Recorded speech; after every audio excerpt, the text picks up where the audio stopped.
Peace. What's up, everybody? This your brother, Mr. Holipsism. Let me mute this so I don't get feedback. Peace, everybody. Can you hear me? Peace, Minister. Peace, Bell. Can y'all hear me?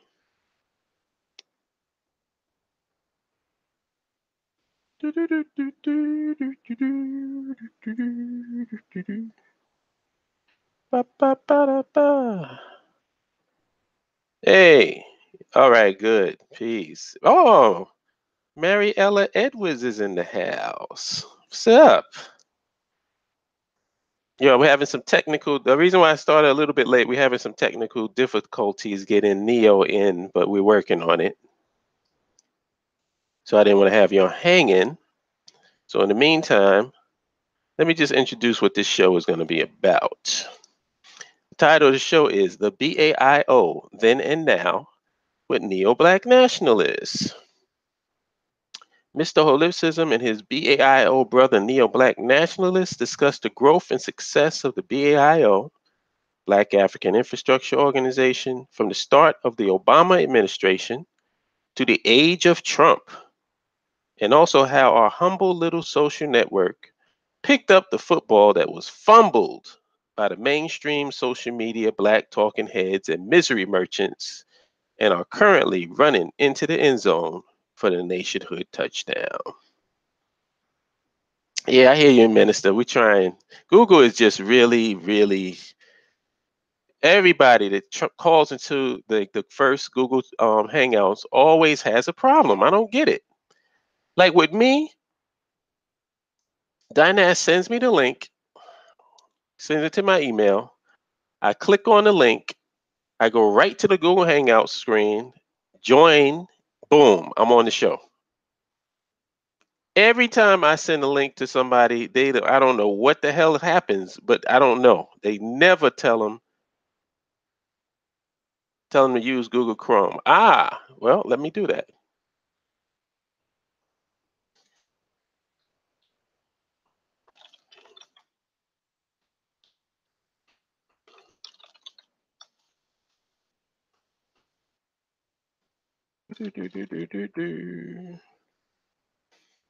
Maybe that's what it is.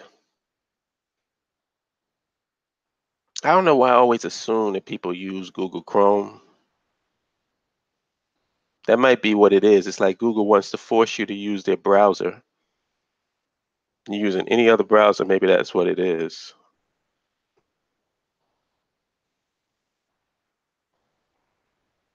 Well, peace, everybody. Peace, Ronan Black. Peace, Jalil Henry. Peace, Black African Power Network. Yeah, you're right, Minister. Google don't want no other browser but theirs. Yeah, peace to everybody. Black Lily, Sharp, everybody coming in. Minister. Minister and Bell, we've spoken off screen, so they know that I've been it's been some positive things that's been going on, and we had a really nice first meet and greet with the GA chapter, the BAIO. And I'm gonna tell y'all, I'm gonna speak specifically to Minister and Bell because I think y'all can probably understand where I'm coming from. I've been struggling since yesterday with anger issues.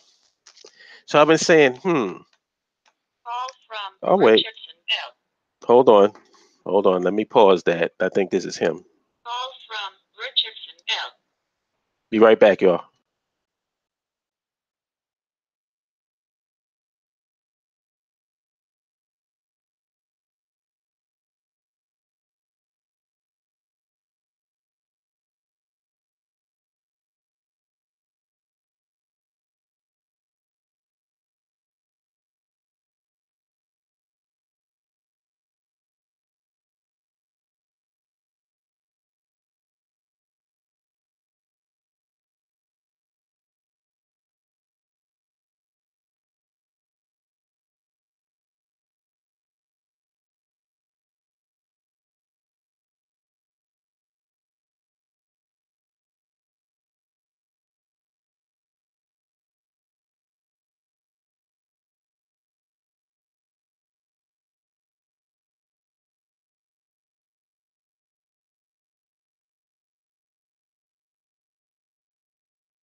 Okay, this is definitely not going the way that I wanted it to go. He's having all kinds of hells trying to get in. Um, hmm. Minister. Can you hear me in the chat room, Minister? I want to try something here because I want to see if this is an issue on his end or mine.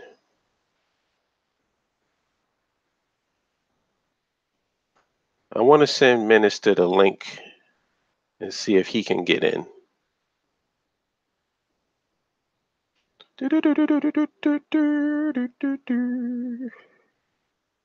Let's see.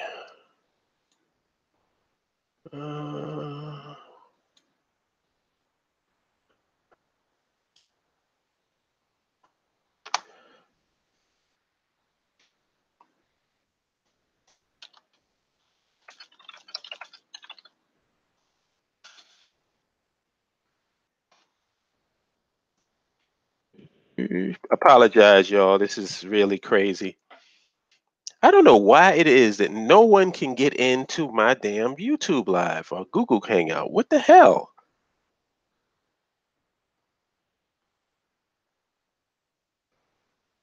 Yeah, I tried everything. Like he's clicking every link that I'm sending him, he's clicking on, but he's not getting into the Google Hangouts with me. It's taking him somewhere else. Because for some reason that Google Hangout, I just sent you a link, Minister, on the Facebook Messenger. Click on that link and see if you can get into the Google Hangout with me. Because he's clicking on it and he's going somewhere else. And this isn't the first time this has happened. It seems like, yeah. Like I said, y'all, apologize. But for some reason, people have a hard time getting through to my Google Hangout.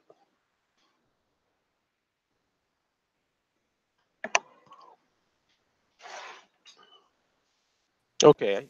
Yo. Yeah, so you got through easy. I don't know what's going on. It's his browser, bro. He's using Internet Explorer. I guarantee you. Well, I just spoke to him. He said he's using Google Chrome.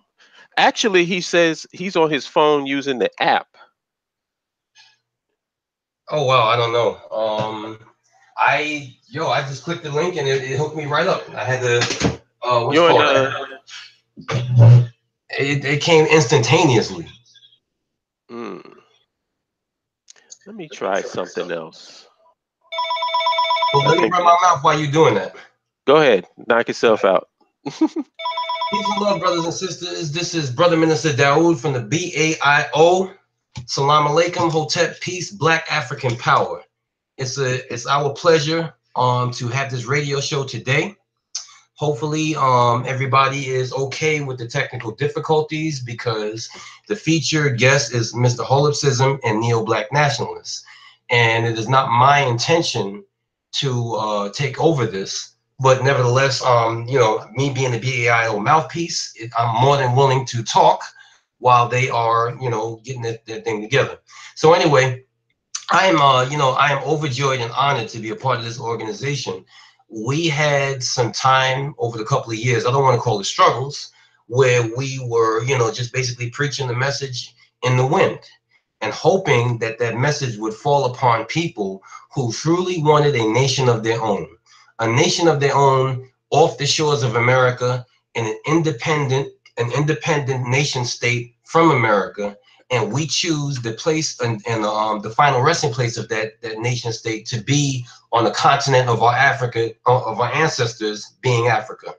These are very clear, very direct, very goals and visions. And it's not foggy. It's not nothing that's ambivalent.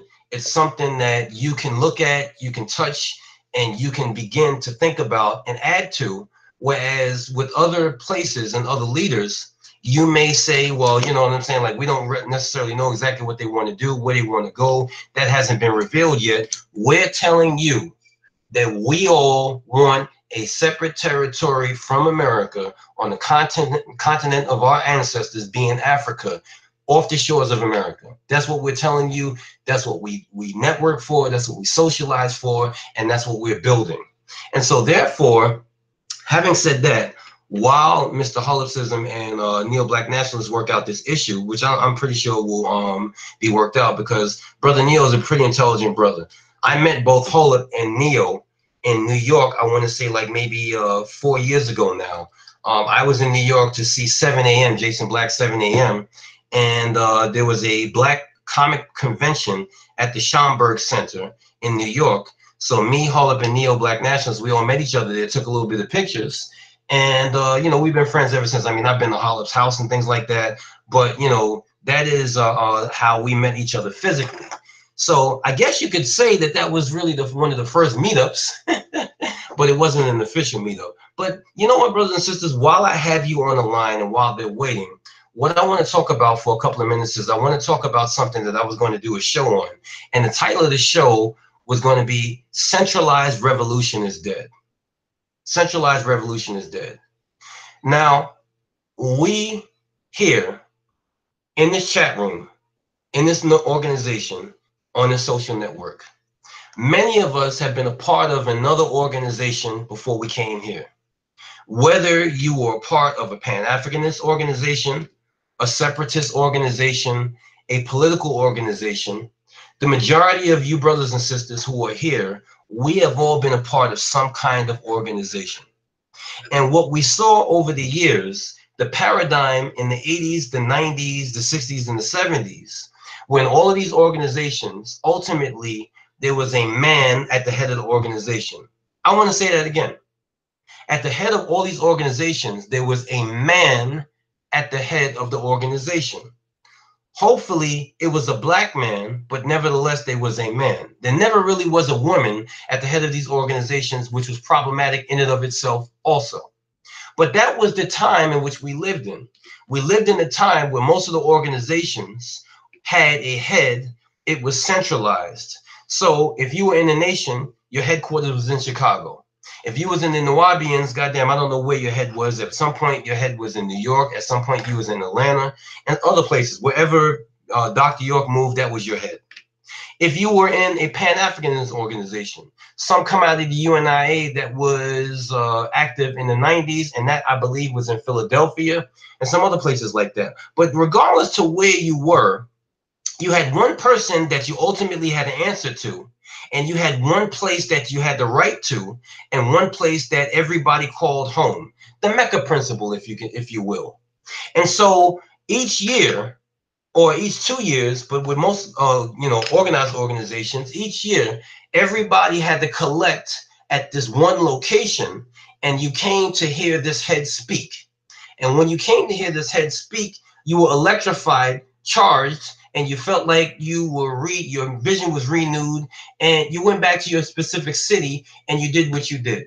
Some of us did a little bit more than others. Some of us did a little bit less than others. But nevertheless, everything was predicated on your networking style was to meet each other in a centralized organization under a centralized head every year. Now, under this particular head, you had mid-level managers. These mid-level managers were directors, they were regional ministers, they were people who they funneled all of the questions and concerns that you would normally give to the head. They kind of funneled them to him, but they selectively chose which ones that were more important, which ones that were worthy of his attention. So if you see the picture that I'm trying to draw for you, then you can see where the problems begin. Because once your organization is growing, I don't know how many of you brothers and sisters out there who read business books, but if you ever read the book called The E-Myth Revisited by Michael Gerber, what you would understand is what's problematic with a business is that most business owners or entrepreneurs don't plan for expansion and don't plan for growth. And when you open a business, whether you're a good businessman or woman or a bad businessman or woman, the one thing that is inevitable is that that business is going to grow and it's going to expand. So if you don't plan for growth and you don't plan for expansion, you're planning for failure. So what ends up happening in these situations is this, is that when you start growing and you have more than 5 cities that are under your belt as a centralized leader with a centralized headquarters, things kind of get out of control. And as things get out of control, the people charged with keeping everything in control are, guess who? It's the mid-level managers. So therefore, these mid-level managers, these mid-level representatives, these mid-level leaders are the people who are the cause for all the dysfunction that happened in the 90s, in the early and late 2000s. I'm going to say that again. The mid-level managers are the ones responsible for all the dysfunction in the 90s, the mid 2000s, and the late 2000s. Because as things begin to spiral out of control, most of the heads of these organizations had no idea what was going on. They had no idea that there were men abusing women in these organizations. They had no idea that there were men stealing money from other people unless it really got out of control, sometimes even if it got in the news or even worse, on TV. And so with all of these problems happening and underqualified mid-level managers who themselves just wanted to hold on to power, you have a situation that I was blessed to coin in the late 2000s as what's called plantation politics. Do you understand what I mean by plantation politics? There's 2 words in here. There's plantation and there's politics. So when you have a plantation, it's the same thing as a black organization with centralized location and a centralized head. It's a place where there's one person there, that one person is over everybody, but that one person is cared about one thing and one thing only: production.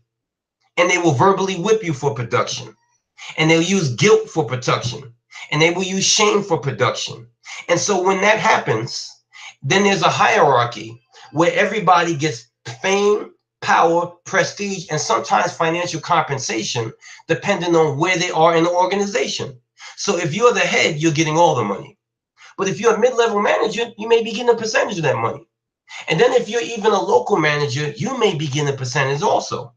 And so you can see now that if you have quit your job or you quit your business, how you would try to survive, because if you are if you are controlling, or you not controlling, but you are feeding your family from an organization, then you got to make sure that you stay in power. And so therefore, this all is a breakdown of the rise and fall of organizations in the 90s and the 2000s, because me, Kala, and Holip was on the line yesterday. Holip really wasn't saying too much because he was steamed at what happened yesterday at the Atlanta meetup. But nevertheless, we were talking, and Colin was talking about certain organizations and how the youth were rebelling against the leaders and this, that, and next thing. And I said, brother, I said, you know what? That is that's the micro view of it. But the macro view of it is that the way that the energy has shifted on the planet and the way time has now begun to change things. Centralized revolution and centralized organization is dead, and it's never coming back. And if any of you out there in the chat room, if you are thinking about heading an organization where you're the head, if you're thinking about building an organization where you're the smartest person in the room and everybody else has to listen to you, I'm going to tell you right now, me, your humble brother, Brother Dawood, you're going to fail. You're going to fail miserably. Because first of all, millennials have been born not to listen to your black ass. And second of all, the people who were there for the 90s and the early 2000s, they're tired of people like you. So when you show up to a meetup and you're blazing your guns from yesterday's paradigm, nobody wants to hear your bullshit. Nobody wants to hear you come through talking about how I was, the founder of this, and I'm the man, and I'm this, and I'm that, blah, blah, blah. You ain't coming through with that. Because we're living in a time where people want equally distributed power, wealth, influence, land, infrastructure, and nationhood. And nobody wants to answer to somebody else. I'm just a mouthpiece for the BAIO. I'm just a cog, as I always have said. I'm just a cog in a mighty engine that nobody can stop. And so therefore, we're living in a different age. In the age that we're living in, everybody wants buy-in, but they also want payback. And what you found out with centralized revolution is you found out that some people were getting paid and some people weren't getting paid. And so you were being told that your sacrifice would end up paying you something. But in reality, you got tired of seeing other people who sacrifice less get paid more. And it began to create feelings that you told yourself was envy, jealousy, and some kind of other religious guilt system. But in reality, it was natural because centralized revolution is dead. It's gone. Period. Over. End of discussion. So I'm not saying that the paradigm that those were used in the past that came up in the 40s, 50s, 60s, 70s, even 80s and 90s was wrong. What I'm saying is it's just like a wave. And as a black person, most of us are not surfers, but some of us are. But a wave can rise and it can fall. It can rise and it can crest. And the fact of the matter is that too many people were not forward thinking enough in order to see that the wave had crested, so they hung on to the old paradigm for years. And what I'm saying to you is, you know why the BAIO is as strong as it is now? The reason why, oh my God, look at all these comments. The reason, y'all back? I'm back. He can't get through. I don't know what's going on, but he is not able to get through. So me and you gonna rock until he gets in. Let's get it on. If he gets on, Go ahead, finish what you're gonna say, because I want to speak on everything that you just said. Well, basically what I'm saying is that and I don't know where I was at, but basically what I'm saying is that is that this is the time. The BAIO is rising now because, as Holip had coined back in the day, the BAIO's founders were made of what's called African-centered progressives. Now, there's a video that Holip put out years ago, and the video details. Yeah, let me see what he's talking about. Hold on. Okay. I'll be right back. Sure.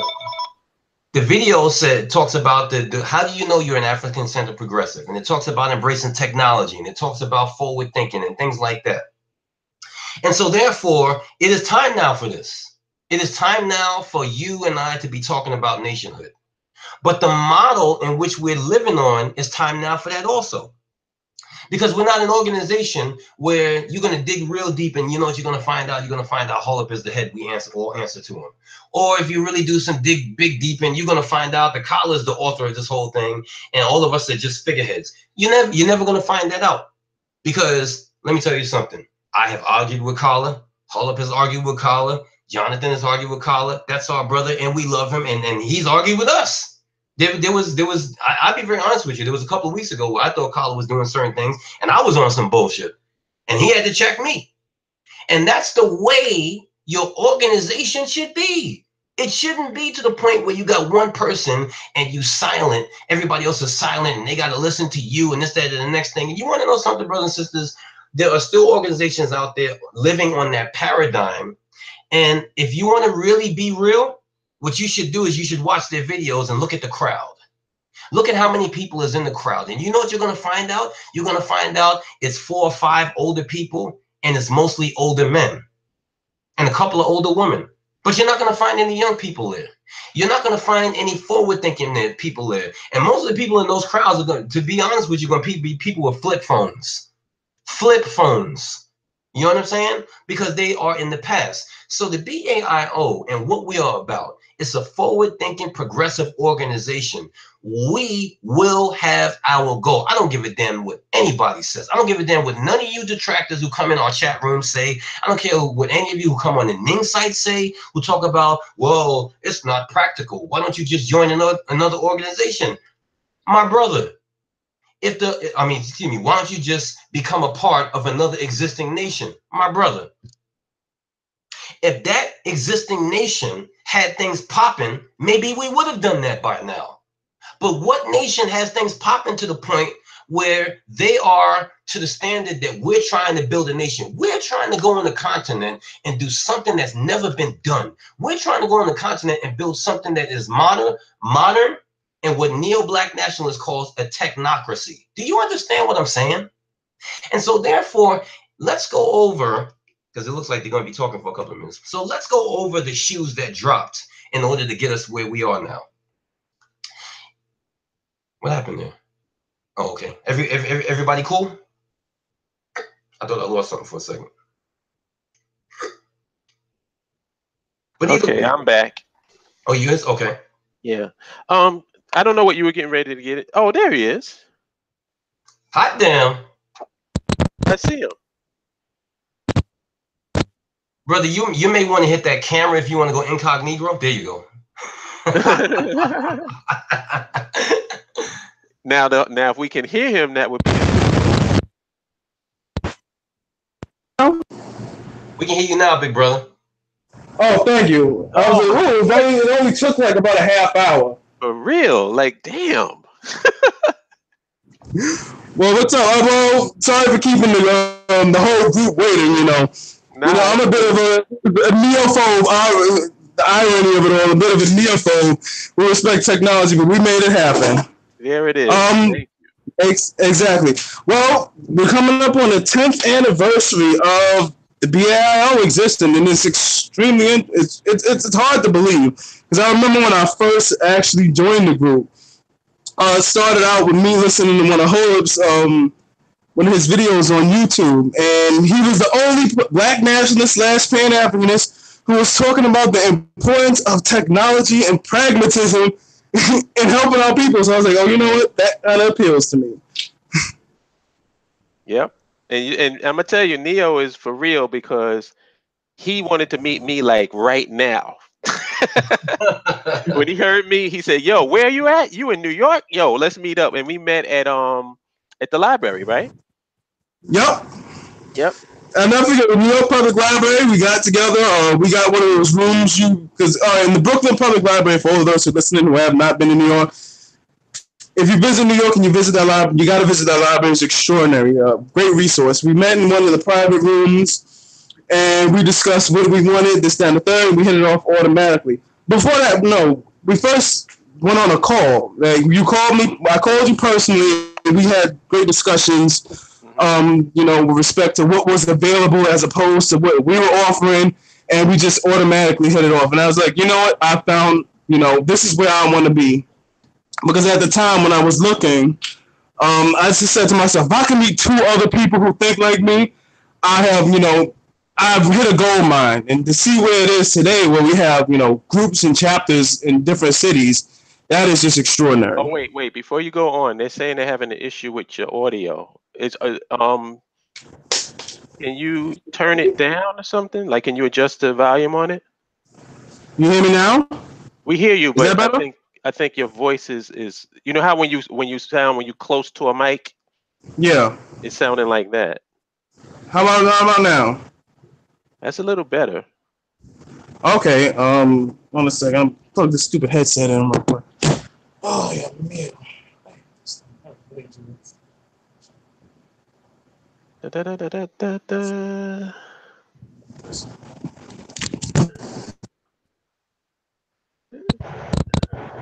Can y'all hear me now? Yeah. Excellent. That sounds much better, right, y'all? Yes, sir. In the chat room. Thank you so much. Okay. All right. Oh man. Go for it. Go for it.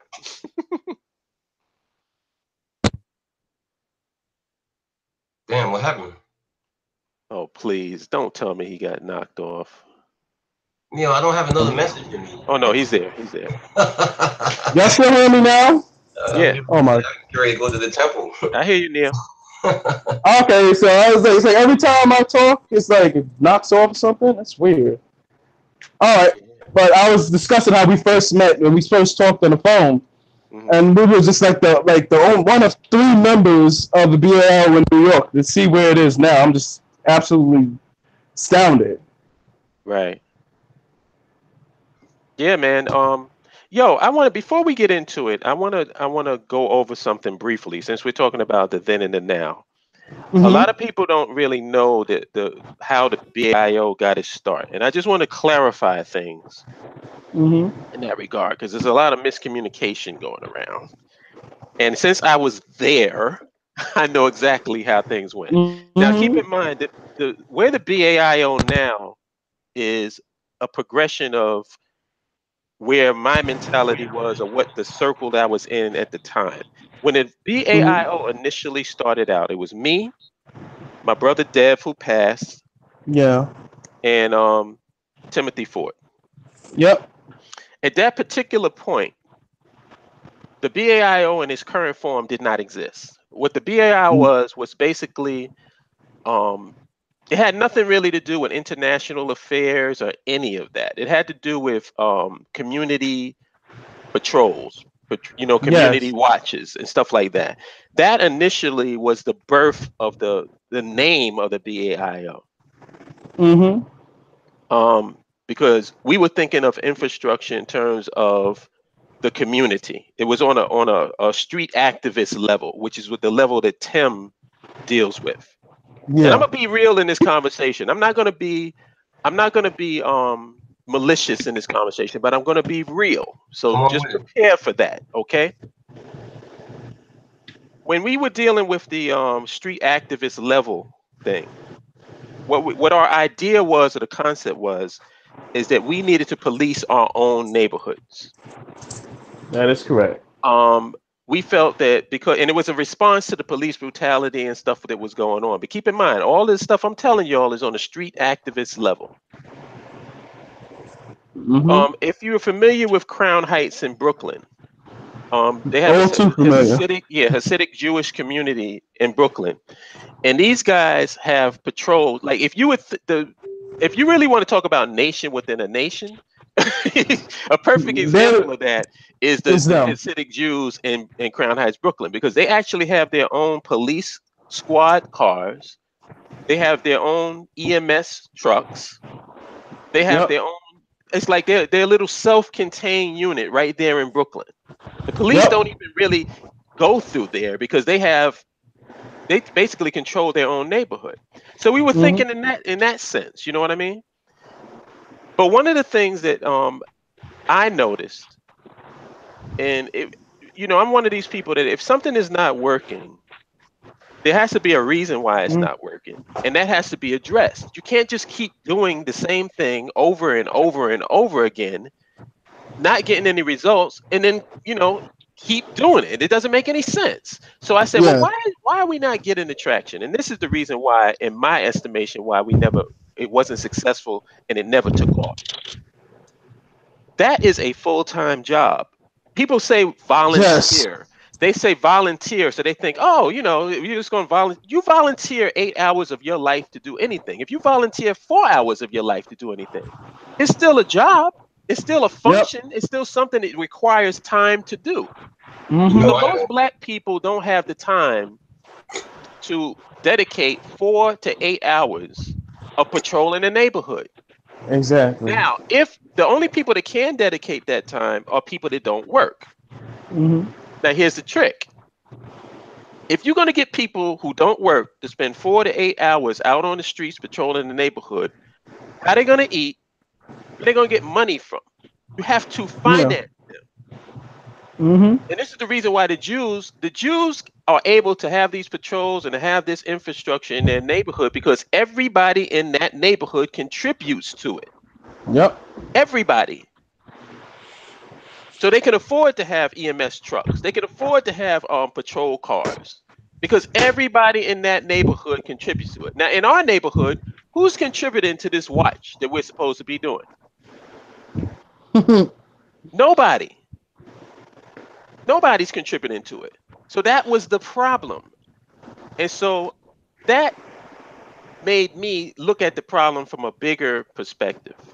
And that's how I met, like, during this time, I was familiar with Colin. We were interacting with each other, but we didn't really go full throttle until that aspect of the BAIO ended. And keep in mind, I was there, so I know nothing was going on with the street activist thing that we tried to do. It wasn't happening. It was dead. So that's where Brother Timothy Ford's involvement in the BAIO stopped. Now, why didn't Timothy Ford be a part of the BAIO in its current form? The reason why is because, and like I said, I'm not being malicious, I'm being true.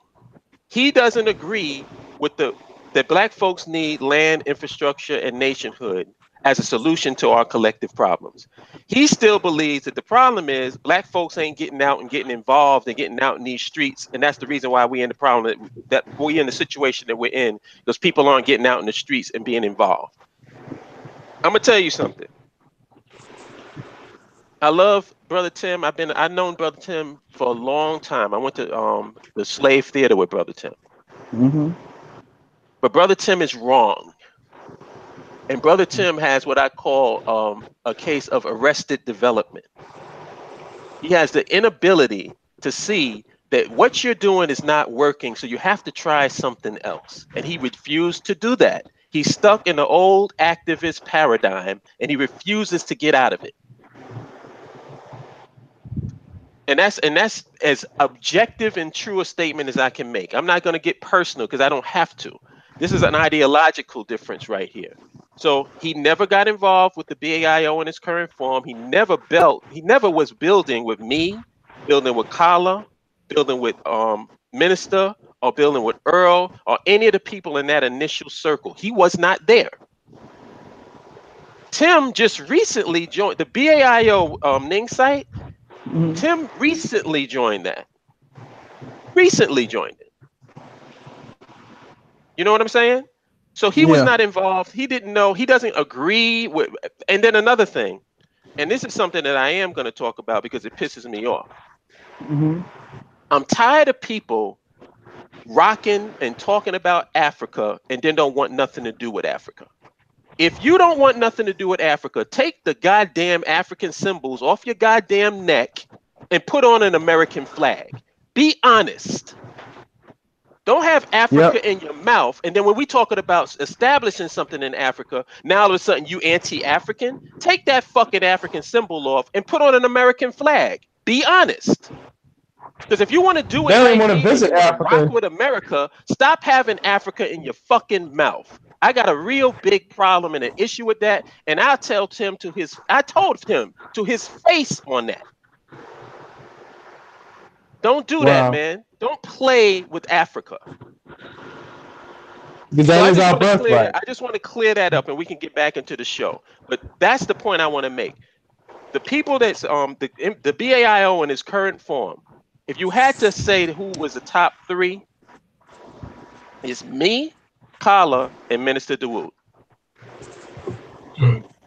Those are the top three people that if you want to talk about the founders of the BAIO in its current form, those are the founders. Timothy Ford had absolutely nothing to do with it. And like I said, I'm not being personal. I'm not being petty. I'm being for real.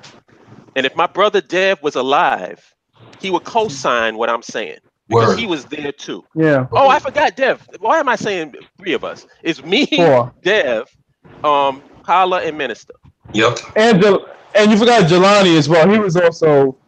I don't know if he was there during the beginning. I wouldn't say Jelani. Jelani wasn't really in the building cipher with us, but he was on the outskirts of it. But he was there too. Like Minister, what's his name? Earl was there. Earl definitely was there. And you know, it's just that initial circle. That's when the BAIO in its current form came to what it is right now. So I just want to clear that up in case there was any confusion. Because you know what? I don't want to even get into that. Let's go right into the show. So I hope I cleared that up, y'all. Can I say something just to add to the we in the street situation? Right. Real quick, and then I'm gonna bounce. See, the thing is that when you don't talk about being in the streets or the solution to the problem is in the streets, well, now you're listening to somebody that was in the streets for 25 years.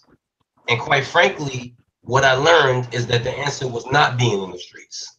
What I learned was, like Holip said a long time ago, saying that the problem is getting in the streets is like a person who does data entry. It doesn't matter how hard you work on at the end of every day. When you get there to work the next day, there's still a pile of work left for you to do. And quite frankly, you can do things here in America, such as you can feed people, you can clothe people, you can do clothing drives, you can do employment programs, education programs, you can do all that stuff. But does that solve the ultimate problem? No, because as long as you're doing that, you still got reinforcements who are going to need food, clothing, shelter, unemployment, all that other stuff. We're proposing to give you the opportunity to now control the rate at which your people don't have food, don't have clothing, don't have shelter, and don't have employment by building your own nation, that you control the land, the infrastructure, and the nationhood that ends the need for a dude to be out there selling the paper. That ends the need for a person to be out there with any kind of food product, oil incense product, or information product, because in your own nation, you now have a black government for black people with the interest of black people that is built by people who are smart enough to make it self-sustainable. And this is what we're trying to do. So therefore, me, Brother Minister Daoud, yes, I still do help people, get food, get clothing, get shelter. I do a domestic violence class on Tuesdays and Wednesdays. I do a father support group on Mondays. I do stuff, quote unquote, right here. But the fact of the matter is that, you know what I see?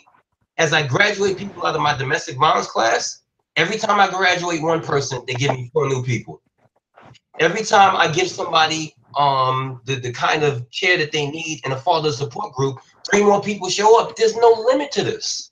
Right. So therefore, you got to say to yourself, are you really putting a dent in this just by having a march or you know what I'm saying? Like, as far as I'm concerned, and this is no shot at Tim Ford, but this is the truth. When you're focused on doing it right here in those aspects, you really just want Facebook or boulevard status. That's what you want. You want to be able to take a shot and post it on Facebook and say, look, I'm feeding the people, I'm clothing the people, I'm giving them employment. But in reality, every person that you take a picture with, there's 50 people in line that need that same care. Why not build your own nation where everybody has an equal footing? That's what we stand for. My bad. And I'll just back that up by saying this. I use the analogy of, it's like if you have a pool full of shit and you taking little sheets of toilet paper and throwing it on the pool full of shit. Yeah, you're doing a lot of work, but you're accomplishing absolutely nothing. Yep. Now, it's the thing, like, let's get in when it is coming in to the pool, cut that shit off, then you're addressing the problem. Yeah. It's a matter of working hard versus being productive. That's what it basically boils down to. Like, like I said, the billionaire stock. One thing I've noticed is that everyone from the billionaire to the homeless man, they all have 24 hours in our day. And how we spend that time is solely contingent on the results that we're going to get. Are we going to spend our time wisely, or we're just going to waste our time? Now, a lot of people think being busy is the same as being productive, and it's not. I mean, being busy means that, you're actively doing something, with respect to what you're doing. But, if you're just being busy and you're not achieving anything, then that's insanity. And that's what really drove me to actually join the BAIO, is because we just didn't, promote, the BAIO in its current form. We didn't promote just being busy. We promote being productive, and we actively welcomed and, wanted people who are willing to be productive, people who understood how the world works as it is today. With respect to the marching and in the streets thing, listen, if that would have worked, if it had any value, it would have worked 60 or 40 plus years ago, and it has not developed any results. However, the guys sitting in an office somewhere, not doing anything elaborate, they're the ones who are gentrifying your neighborhood, building up these, thank you. These are turning these lots into, luxury condos, which are you're gonna be marching in the streets, all right, because you're gonna be homeless because you can't afford to live there. So you gotta look at this thing for what it is. You have to understand what works, how power works, and things that people need. Nationhood is not an impossible dream. People do it all the time. Is it a difficult work? Yes, but anything that's worth having is difficult. I mean, it takes willpower, it takes commitment, it takes work, and more importantly, it takes smart people and people who are, pragmatic, people who do things that helps convert the Earth's resources into something useful. One of the things that really drove me to you guys is that you embrace science and technology. I mean, I've told Holip this when I first spoke to him, like, before the BAIO, I spoke to another nationalist, he had all the regalia, the flags, this, that, and the third, talking about we need to go to Africa. But when I got in the issue of infrastructure and, applying technology, like when you go to Africa, okay, where are you going to get clean food, water, this, that, and the third? There was a little dancing around the issue, and I just found myself frustrated. But, the fact that we have, embraced the idea that hey, this whole science and technology thing, it is not a boogeyman. It's actually useful. That's something I really, took to. And, the whole pragmatism of it. So, sort of someone who's joined the BAIO in its current form during its earlier years as its current form, I think Holip has to verify this, like from the transition from when you went from the marching days, the street patrols to what it is now. I don't know how long that transition was, but I would say I came in like about 8 years ago, and when it was just starting, that's when Holip was just making his videos on the importance of infrastructure, nationhood. Right. And at the time, I was studying mechanical engineering and applied mathematics, and I was like, okay, these people have something useful for me. They will see value in what I am learning. They will value my input, and that's why I can rock with them. And it's been 8 years, and I've been rocking with them. Right. So that, I'll say that's a major thing with us. And talking about those two concepts, the problem is, and it's not just with the BAIO, that's internal thing with the BAIO in the beginning with the thing with Tim and you. That's a moniker of the black community as a whole in America, where you have these few group of people who are pragmatic, understand what things are and what needs to be done, but they're really quiet, and you have this large group of people, or say, who are really noisy about doing shit that just doesn't work. Right. And the problem is the people with the loudest voices have the least to offer. And, that's a problem that I would say that we have really dealt with in the BAIO effectively, because we always made sure the people with the loudest voices were the smartest people in the room. So, the leader was not some crazy, quote-unquote, conscious person with some mystical powers or some mysticist nonsense. We'll talk about that. But the leaders of the group, the people who were given the floor, were people who knew technology, who knew science, engineering, finance, real estate, things of that sort, stuff that was actually useful in life. So I would say that was the main thing I was sold on. And I'm happy that we are where we are today, because now we have a lot of young people who are in the STEM fields and various other fields that are useful to us, joining this group, and are very excited and coagulating, getting together, forming groups of their own, and actually building communities based on pragmatic stuff, as opposed to just mumbo jumbo nonsense and just, ephemeral ideas of what, nationhood is. Right. And this is why one of the major points, and people have heard this from me, and I'm glad that people are using this, and they told, because I tell you, when I was first saying this, I felt like I was alone. When I used to say that there is no we, there is no us, and there is no our, people would look at me like I was speaking Mandarin Chinese. Yes. Like they had no clue what I was talking about. And I kept saying, because I kept getting frustrated saying, why do people keep saying we need to do this and we need to do that, when you can't point to a tangible and concrete we for me? It's just a vague abstraction. Mm-hmm. It's like black folks. Okay, what does that mean? There's a lot of black folks doing a lot of different things. There's some black folks right now who got 2 ponytails on the side of their head and got a feather in their head. Yeah, who had green hair, pink hair, this, that, and that. And that, I'm glad you mentioned that. One of the things that the BAIO recognizes, that we as blacks in America, or say blacks descended from, former slaves, we're an extremely diverse group of people. We all think differently, and we're all in the same shit. That's pretty much the only thing we got going in terms of what unifies it. We got looks like that too. And, yep. We got a similar problem, but we all are very individualistic. We have our own lives, and you gotta really grasp that concept when you start dealing with our people. And you touched on that when you were talking about the volunteer work. Listen, people who work, we have our lives. We have families to feed. We have a job most of us hate, but we do it because we want to keep our families up and running. What I loved about what you were talking about with the BAIO, it did not require you to interrupt your life, so to speak, in any dramatic way.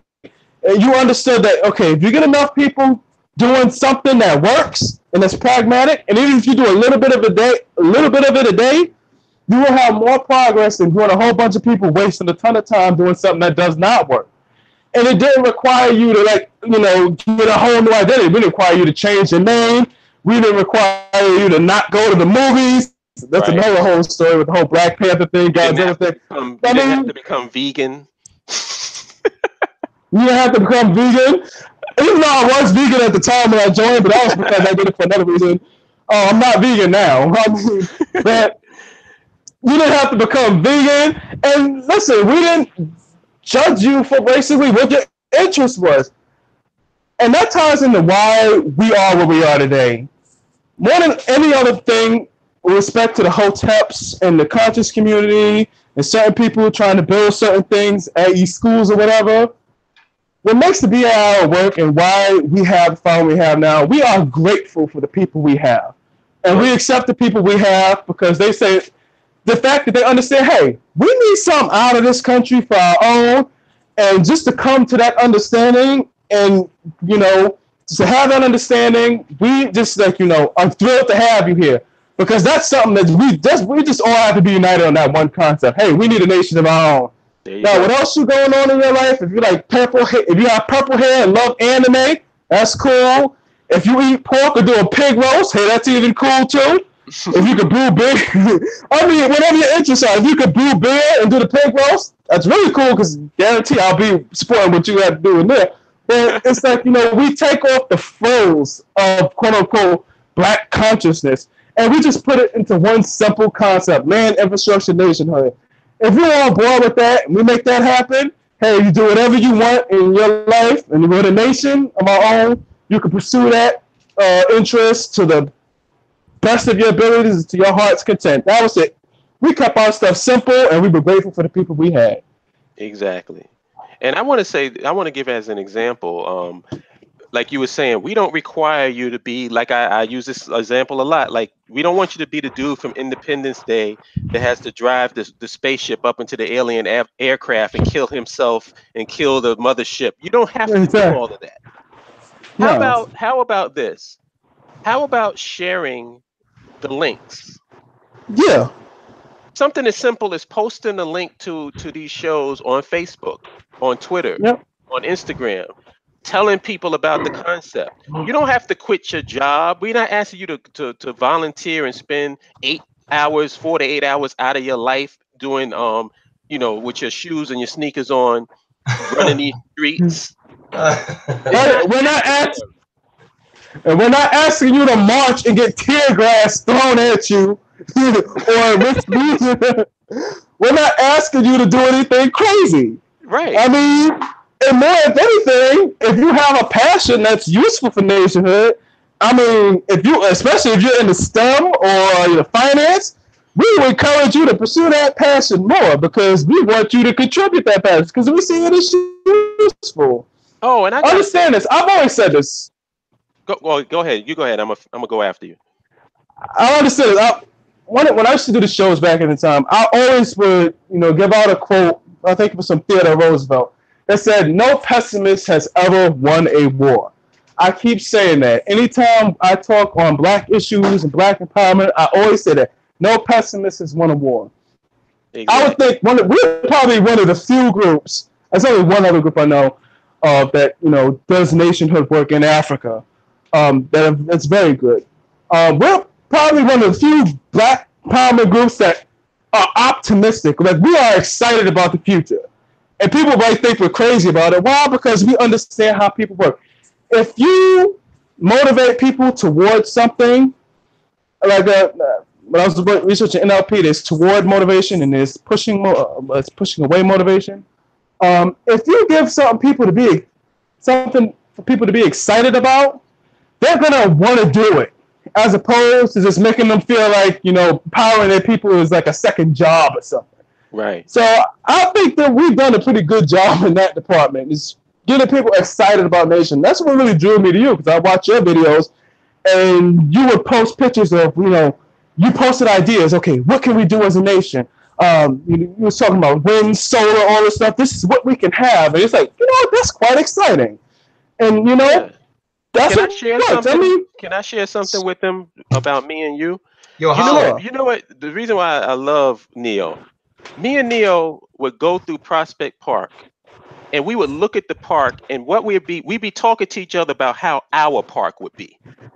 Yes. You know what I'm saying? That's the type of conversations we have. We'll sit there and say, "Wow, wouldn't it be cool if on the trees there were actual fruit?" Yep. And that way people can actually go through the park. If you're hungry, you can just pick it off the tree and eat it. Exactly. You know, we Uh, constantly positive, constantly thinking of how we envision our nation to be. You know, yes. and Yo, there's a point. Oh, the fellas, I point that I gotta wanted bounce. to. Oh, go ahead, Minister. What are you gonna say? I said I gotta bounce. I just wanted to tell y'all that I didn't want to just leave. Yo, Oh, did okay. you see Salima's in the chat room?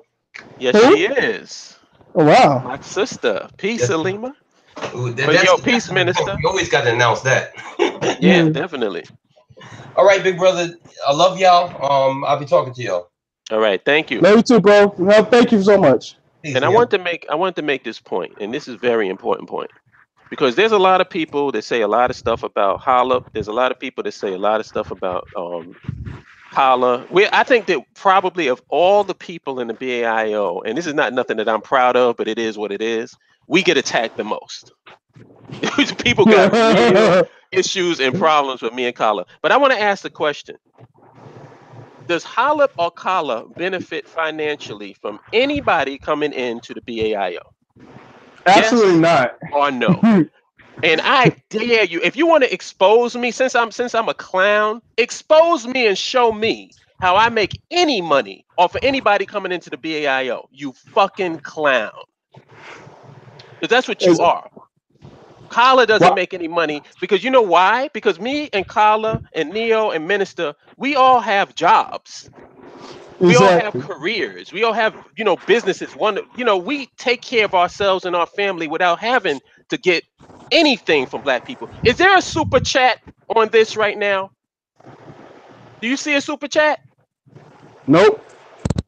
Did I put up a PayPal link? So give me a break, nigga.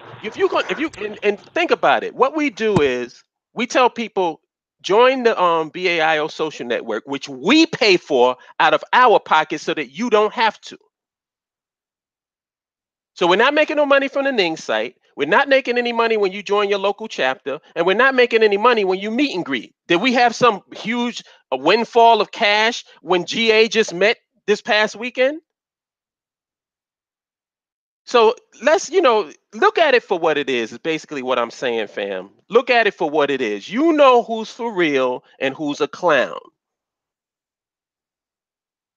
And that's all I want to say about that. And that's a fact. And if anybody wants to expose Holip, expose and show me how I make a dime off of anything involving the BAIO.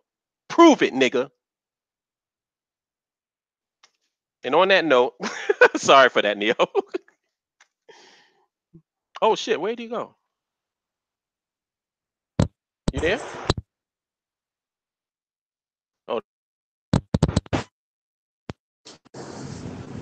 Brother?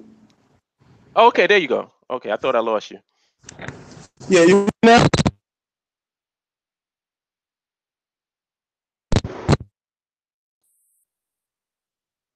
I don't know what happened. Oh, no, this thing keeps going in now. Okay, there you Oh, go. oh yeah, I would say this: the only people who have ever made money on any BAIO meetings were the black businesses that we met at to actually meet and Exactly. spend money there. Exactly. Those are people who ever made money, and that was our intention. You have to understand, this thing is a labor of love. I mean, we invest our time and energy into this, and we have no regrets about it. We love doing what we do here. Um, rather be just, discussing ideas, just putting out that positive energy and putting out a positive vision. I mean, a lot of people would just regard what we do as, just idle talking or just, fantasy make believe. You have to understand, based on what we came from with respect to, black empowerment or Pan Africanism, there was a lot of, and it was and still is, a lot of misery merchants out there. And Mm-hmm. people don't understand the power that these misery merchants have on our people. Imagine this, your whole existence is contingent upon making a people feel like crap about themselves in this situation. Right. And what's even worse, you set yourself up to financially benefit from your people being miserable. So you have a few guys that come into this, room filled with toxic air and miasma, and just bring some measure of fresh air in. Of course, there are going to be some people who are going to have a problem with that, and that's a really sad state of affairs. If your personal well-being is contingent on your people continuously failing, that I have a problem with. Yeah, and I have a problem with people who support that. Why are you giving super chats and PayPals and Patreons and all of this support to somebody telling you that you can't win? Exactly. Like, what is it? So you want to support them so they can continue to tell you that you can't win? I mean, I'm trying to get the mentality behind why you would support somebody with a losing philosophy. Exactly, or worse, a philosophy that tells you that you're a loser and there's nothing you can do to change what you're going through other than support them and support what they got to say to you. Rather, it comes in the form of you having a YouTube account saying that, white supremacy is all-powerful Thanos, or in the form of you holding a march of 1 million black people, we ain't saying no names, gathering $2 million for said march and not building anything with that money to help with the problem. So there's a lot of misery merchants out there. There's some very organized, well-financed misery merchants, and there's some smaller ones. But the fact of the matter is they're putting out that same kind of mental poison for the people to eat up, and they wonder why so many of the masses of black Americans are just checked out of this whole discussion. Because I don't blame them being checked out. I'm like, who wants to be miserable? Man, understand, how can you beat up on a guy who want to stand outside for 2 hours to buy some sneakers because owning those sneakers gives him some kind of a social status and some kind of satisfaction with his life? You're going to deride him for doing that because he don't want to sit and listen to your miserable ass tell him why the hell he ain't shit. I mean, come on. I mean, seriously. Yeah. That's how I take it. Same thing with the people who going on the ladies for going on the nail salons and buying this shit with the hair thing. That's another thing I don't understand. Why the hell are you so fixated on women's hair? That's beyond me. But I mean, people who just want to feel good in a situation that is pretty much miserable, but is made more miserable by the people who claim they want to help them. That is sick to me. These people are deranged, and that's one of the other reasons why I was so thrilled about the B.A.I.O. Because we were telling people, hey, listen, you can be happy while empowering yourself. It doesn't have to be like a miserable. It's like, we're not asking you, not now anyway, we're not asking you to till like dry ass soil in the desert, to, labor in a gulag tonight. We was like, no, just understand what's possible with this nationhood thing. And you don't have to give up your sneakers. You don't have to give up your hair. You don't have to give up your Godzilla. Wait, us too. You don't have to give up anything. All we ask is that find out what your passions are, and whatever your passions are, if you feel you can contribute to this nationhood thing, we welcome you. Exactly, and this is the reason why I defend. If it's one group of people that that's close to my heart and that I defend, and if you go and check the history of my videos and check the history of my stances, I defend the masses. I defend our people. That doesn't mean that I approve of all the behaviors or anything, but I love them and I defend them, and I don't allow people to beat up on them because they've been beat up on enough. Exactly. They don't need another person coming and giving them another verbal beat down and then trying to judge them because of how they're acting within this system that they're living.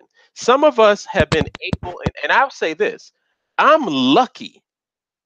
I'm gonna tell you about me. I'm gonna just make it personal about me. I am who I am because of who I was around and who I had as references. I am not some special Negro. I don't have some intelligence gene that nobody else has. And this is the reason why I speak to the people the way that I do, because I don't feel that I'm any different than you. The conclusions that I've come to, I feel that a common sense person would come to those same conclusions. I don't feel like I'm some super genius. I think Neo's a super genius. I'll just give him that credit. I think he's probably one of the most intelligent people I've ever met. That's just personally. But I don't consider myself some brilliant dude. I'm a regular dude. Regular dude. Came up in the projects, grew up in the neighborhood, and this is why I can speak to certain things. Everybody wants to have this meme that black people are just committing crimes. We out here doing all types of dysfunction. When I was in the projects, you know what I saw in the morning time? I saw droves, the majority of black people getting up in the morning, getting on that train, getting on the bus, going to work, going to school. Just doing their thing. I didn't see them hanging out on the streets, but nobody talks about that. You know what? One day I'm gonna get a camera and I'm gonna go to the hood. This is a good idea. I just came up with this. I'm gonna do this. I'm gonna go to the hood. I'm gonna go to Brownsville. You can't get any blacker than that. No, this is the last hood remaining. Brownsville. I'm gonna go right to the heart of Brownsville, and I want to take a camera and show you what happens from 6 a.m. I say to 8 a.m. Yeah, just stand right at the Livonia Avenue train station. You see all the people, going to work. Looking tired as hell from whatever they were doing last night. Going to work. You know what? That brings me to another point. It's one thing to acknowledge that our people have problems, but it's another thing. What we have in common, you and I in particular, and other members of the BAIO, we love our people. We unconditionally love our people. Because we know our people. I mean, I didn't, talking about my background, I didn't grow up in the street, so to speak. I grew up in Bed-Stuy, but I wasn't in, the midst of it all. But, after I come to grow to love my people because I understand we all we got. Exactly. We all we got. And if you start, just coming out that place from, a place of compassion and love, you just start seeing your people differently. I mean, you start seeing the variations. Yes, there's the dysfunction, yes. But, if you just deal with our people, you understand most of us, we just want what what everybody else on this planet wants. Just basically, feed our families, go home, and basically have as possibly a stress-free life as possible. Right. That's pretty much it. I mean, we deal with the reality of life. I mean, simple as that. I mean, you always mention this, and this is something that's really true. Why are you talking to black people if you can't stand black people? Right. And you got to understand that a lot of these talking heads out here who are supposedly on the black empowerment thing, this and other, when you get down to it and they talk about black people, in some cases talk to black people, they can't stand the vast majority of black people because they feel that they possibly are an embarrassment to them as a person. They feel that, this is a shitty team that we're on, or, the team needs work, yes, but, they just can't stand the fact that they're on this team, and I guarantee you, if God was to appear and go to many of those pro-black people and say, listen, I will make you white, Asian, or any other race within the next seconds, I guarantee you most of them will take that damn deal. Yes, they would. Because, think about it, many of them are egotists, and because they themselves are proud, they feel, okay, I'm on this team. I got no choice but to be on this team. I might as well do what I can while being on this team, but at the same time saying, I can't stand this damn team, and I wish these fucking people were gone. Yep. So let's just call this nonsense out for what it is. Like, if you're a misery merchant or you're just constantly beating down on black people on the guise of quote-unquote tough love, because I know what tough love is. Tough love consists mostly of constructive criticism, not just you just being nasty to people. If, you call it tough love, in that regard, but in reality, you just can't stand them, but you feel trapped and stuck with them.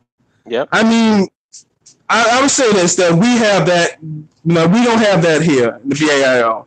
We don't get, like I said, we don't get rat's ass about your hair. We don't get rat's ass about what you got on your feet. If anything, we'll tell you, hey, since you notice that, folks spend this much money on sneakers, why not find a way to sell the damn sneakers to them and get their money and use it for something you want to use it for? Just that's what me and you pragmatic. Right? That's what me and you gonna do. Exactly. We came up with a concept of a sneaker called the Protester, and we're gonna put that into action. Exactly. It's nice and comfortable. It's a good ankle support. Great sole support. So this way, you can run and do your whole protesting. You be on your feet for a long time, and if you got to run, it has the little lights on the bottom, like the kids thing have. so you can get some lights and stuff, so you can run through tear gas and everything. But I mean, we joke about this stuff, but it's it's funny at the same time. It's sad and it's serious, but you gotta call a lot of this crap out for what it is. Yeah, most of the time. That's basically it. Yeah. So you know what I wanted to touch on, something that we were talking about that actually made us even come up with the topic for this show. Mm-hmm. We came up and we formed the BAIO when Barack Obama, the first black president, supposedly black president, yeah. Now you build on that. Talk about starting during a dry spell. I mean, that was the most interesting thing about the BAIO, right? For all of you guys listening, when the BAIO in its current form was found, Barack Obama just became president. So here you have it. I mean, the masses of black folks are on this high of highs. You have this supposed black man in office, supposed the highest, most powerful office in the land. Everybody's feeling great about themselves. Everybody's playing Stevie Wonder in the streets. All this other stuff. Frankie Beverly's at all the parties, this, that, and the third. And here you are, you have these few group of black people saying, listen, this is not the greatest country in the world for us. We need to build our own country. To say for the least, we didn't have many fans at that time. So it was very... straight to the point, the BAI was not a very popular concept at that time. At least amongst the masses of black folks. The regular, just the run-of-the-mill, most of our audience, just regular people going through work every day, this and the third, they felt they arrived. So the only people who would listen to some form of nationalism were the hoteps and the misery merchants. So we were actually caught between a rock and a hard place. We had the mass majority who was not care, and you had on this other side the people who just wanted to shoot it down. So those 8 years of the Obama years was really tough for us, but you know what? It toughened us up and forced us to hold our messaging better. Like I said, when times are hard, that's like the best time to really, strengthen yourself up. It's like going to the gym. You put the heavy weights on, you get stronger. So fast forward to the year 2016. I'm saying this jokingly. We got our most, I would say, biggest BAL supporter in the name of Donald J. Trump. I remember. Before you say anything, I gotta give you props, because I remember me and you sat at the Rustic Tavern in Brooklyn. Yes, we did. And you called it. You said that Trump being elected is going to be the greatest membership drive for us ever, and you are 100% correct. Exactly. I remember we did, because I remember, by the way, ladies and gentlemen, the Rustic Tavern is a black-owned, business. In what neighborhood is that? Is this still Bed-Stuy? Yeah, I'm not sure. That's Bed-Stuy.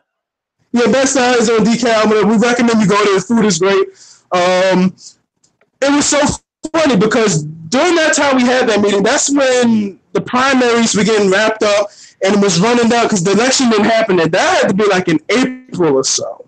Yeah. And we were talking about this, and across the table for us, we were a bunch of, liberal, hipster white people. We were talking about this, and we were getting all kind of crazy looks from these people. I remember the day he was elected, I called Kala on the phone, and Kala was beside himself, ecstatic. We laughed to our heart's content. I called you that night. We laughed to our heart's content, and I called Kala that night. And we were like, this is the greatest thing ever to happen to black nationalism, Pan-Africanism, because finally the mask is coming off and our people are going to know what America is all about. And sure enough, a year later, what did our numbers grow to? We went, I think, what are our numbers in the BAI now? We more than doubled our numbers. We actually have chapters meeting up. I mean, this is worked. I mean, I would say thank you, Donald J. Trump. We're gonna make him probably the only white member of the BAIO. He's gonna get honorary BAIO membership. Exactly. Since black folks want to make, Bill Clinton the first black president, we're gonna make Donald Trump the first Pan-Africanist president. We say that jokingly, of course. When this thing blows up, they're gonna pull up this audio. So this is what they said. But it's so weird. We talk about the BAIO then and now, about how hard it was when we started. I mean, when we started, it was tough. Yeah. But every damn show, every post, there was an argument. Yeah. We were either arguing on one side with black folks who loved Obama and said, listen, we don't got to do nothing, everything's great for us. And on the other side, there were the Holip misery merchants who just flat out lazy, didn't want to do anything because we were, getting in on their hustle because the pickings were slim for all quote unquote pro-black people during the Obama years. So whatever they can get in terms of misery or whatever, we were, stamping on their flame. So it was very interesting. And then the Trump years came, and that was just a swell. What made us great in the Trump years is that, we had a lot of practice, and we were able to hone our message pretty well. So we were pretty prepared, to really present our stuff. Because, you have the people who are practicing optimistic Pan-Africanism during the years where, Pan-Africanism made no sense. And, you have these people who hone that message, forge that tool. And when black folks started seeing Trump in, they were like, okay, we need another option. Here we were at the BAIO saying, hello. We would be all prepared to get over that. So that's why, we got where we are today. That was hilarious. Yeah, and I'm very proud of the fact that we formed during the Obama years because it just goes to show you how against the grain we were ideologically. We were just ideologically against the grain of what the popular mainstream talking heads were kicking. And let's not lose sight of the fact and give yourselves some pats on the back. These guys, the so-called conscious community, the so-called talking heads and misery merchants, you dropped the ball. You had no plan. When Obama got into office, the only thing they dedicated their time to was attacking Obama and saying, well, he ain't really black. He did all of this bullshit. You had no vision for the future for your people. None. The BAIO when Obama was elected, before he got elected, we had a vision for what we wanted our people to have for the future, for themselves and for their children. And we still have that vision. Now, if there's anybody out there that you know of that's providing a vision for the future that's compatible with land, infrastructure, nationhood, I would love to see who they are because maybe we should be working with them. Yes, actually, I do know if we overlook them or something. So if anybody out there knows of any other organization or groups that's really about land, infrastructure, and nationhood for our people, I don't see how they cannot be a part of the BAIO. Exactly. There actually is a group. I mentioned them. The Ledge Group with Peter Brown. They are, I thought they were a BAIO splinter group at one point. This is brother, he's based in Boston, named Peter Brown. He does amazing work. I mean, they literally have land infrastructure in Africa where they have several agricultural products being done. They have a coffee plantation, I think, in Jamaica. They have some projects in Kenya. Now I'm not sure. I got to check out the Facebook page. They have several projects, but they're probably the only group. The Ledge Group, LEDGE group. It's with Peter Brown. Peter Brown. The Ledge Group. Mm-hmm. And they are hardcore. They're probably the only other group that do what we do in terms of seeing nationhood as an alternative. And every one of his posts, he posts, when every one of his posts, he posts about nationhood as being the alternative. And that's another thing I want to get on to what we did with the BAIO, because the misery merchants, they will post about a problem that black people have or some problem and just leave it at that. So they'll just leave you miserable. If any time like a group like the BAIO posts about a problem, we'll follow up with the solution. We'll get people, if there was a problem, we'll get people more excited about the solution than depressed about the problem from the time we were done. And that's what really made us really grow to where we are today, with respect to the amount of people we have. Because people got tired of just being left in the problem, just being depressed at the end of it. I'll give you an example. Like, for example, with the police shootings during the end of the Obama years, that's when, the sort of glasses started to come off a little bit with Obama. And everyone was saying, okay, this is the problem here. Nothing's getting better. You have the misery merchants say, you have all these white supremacists out here. They're well armed, well this, that, and the third. There's no way for you to defend yourself. The BAIO will say, okay, there's these white supremacists. They're well armed. here, you can have a future where you don't have to live in a nation with them anymore. And you can have everything you need as a people, everything you want as a people. You can live peaceful, prosperous, and happy lives in a nation that's all your own. Now, which message do you think people are going to gravitate towards? Ours, in fact. And if you want to talk about the growth of the BAIO membership, ours really started to take off, sort of get off the ground towards the end of the Obama years when all this was just collapsing in on itself. Right. And of course, like you said, the Trump years, I love that man. The Trump years really made us skyrocket with respect to that. Right. Yep. Wow, we got 32 people watching. Nice. 22 likes and 7 dislikes. Holip's bitches is in the house. Yes. Say what's up to my bitches, y'all. What's up? I'm happy again. I'm happy you came. I mean, well, you obviously you're not doing something right if everybody likes you. Yeah, 7 dislikes. Wow, that's interesting. Oh, you know what it is? I know what it is. I don't know if you're familiar with the group moderator, B.A.I.O. I'm not familiar with him. Neo-Black Nationalist. I introduced you to B.A.I.O, aka Bell Thanos. Yes. She snaps her fingers and they cease to exist in the chat room. Nice. Nice. So he's the new Thanos as opposed to the white man being the Thanos. I prefer him over the white man being Thanos. Okay. It's a woman, black woman. Oh, white man. I prefer her even better. Exactly. You have a black woman doing. Oh man, you really gonna drive the whole teps up the wall. What? A black organization that gives women power? Not unheard of. Yeah.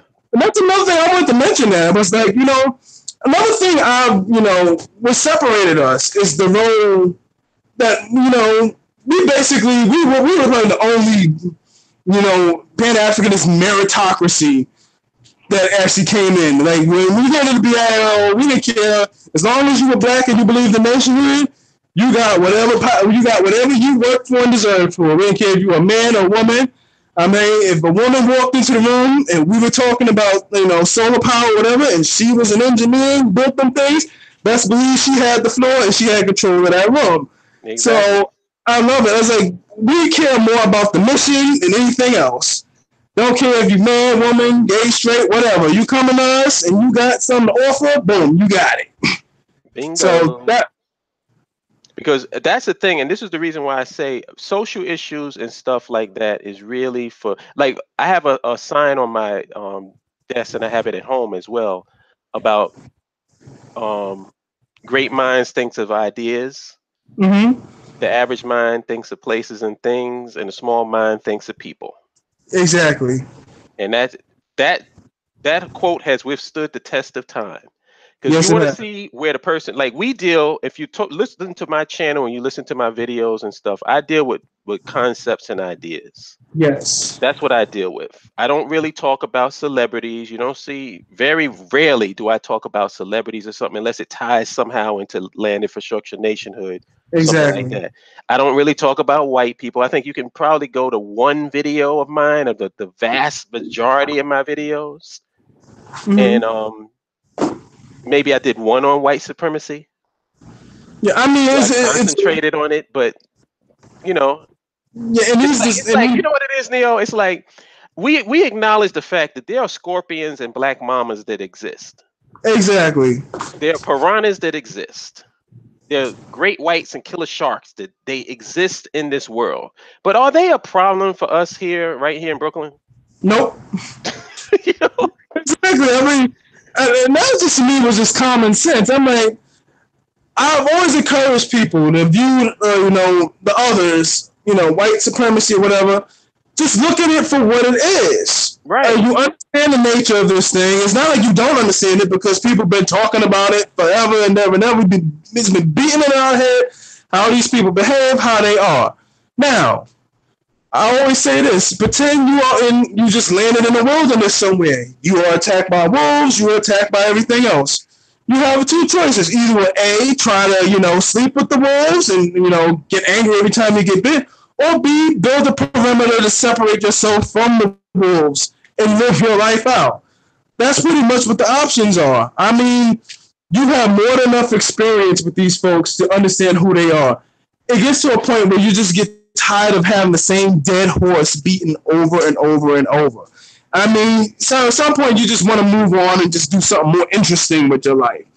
And that's what we pretty much did. Like, we were probably the only group that was, excited about doing something else, rather be, in even in entertainment and stuff like that. Like, we have science fiction heads here. We get excited about that. Things of that sort. I mean, I don't understand it. With respect to misery stuff and all that. Yeah, man. It's like I think that the reason why we were able to connect with people, especially people of like mind, is that we've been in the audience of these talking heads. Yes. We've been in the audience. We understand what the average person has to go through. And like you said, we understand what it feels like when you're sitting in that audience and you're listening to somebody berate you and beat you up for 2 hours. We know what that feels like. We know what it feels like to always feel like this is another thing that I really had a problem and an issue with. Mm-hmm. People who listen to us, but a lot of people are afraid to speak because they feel they're going to be attacked. That never happens in my circle. And like in my environment, as long as you are, you come in the right spirit, you can even come in a spirit where you disagree, but it's the spirit that you come in. I'll let you express yourself. But if you come in like on some disrespectful bullshit, then Thanos is going to deal with you. It's Exactly. just the way it is. Exactly. Because she doesn't have the patience of dealing with you guys this back and forth, and that's the reason why she's a moderator. I can't. We got to have a place that we go to where we can be at peace and we can, communicate with each other and interact with each other without having to have these cat fights all the time. Yeah. And you're in the inner circle, Neo, so there's been times for me when the admins have gone to war. Oh yeah, I remember that one. That was. There's been times when me and Kala is legendary with the warfare we do. I think Kala's been. That's my. I love him to pieces. Everybody has been at war with Kala at some point. It's a rites of passage. It's a rites of passage to get into it with Kala Genesis. Exactly. If you want to join the inner circle, you will have to go past the Kala. It's like it's like the Black Panther challenge where you get your power stripped. You gotta fight this guy to get the thing. I mean, but that's all a part of who we are as people. I mean, the thing is, we never embrace groupthink in any way, form, or manner. We always thought that, people should be who they are. We never challenge people to change who they are. We do challenge people to become better, in terms of, building yourself up, becoming a better person, acquiring better skills to help us with this. But we're not asking anybody, Kala is Kala. You are you, I am me. And we will not be so disrespectful to each other as to ask, you ask Kala to be more like you, or, I ask you to be more like me. No, we don't have that here. But it's like, the B.A.I.O is not a dictatorship. It's not a cult. Right. Where everybody has to follow the line, dress the same, think the same, act the same. No, we are just a group of people who believe in one thing: land infrastructure, nationhood.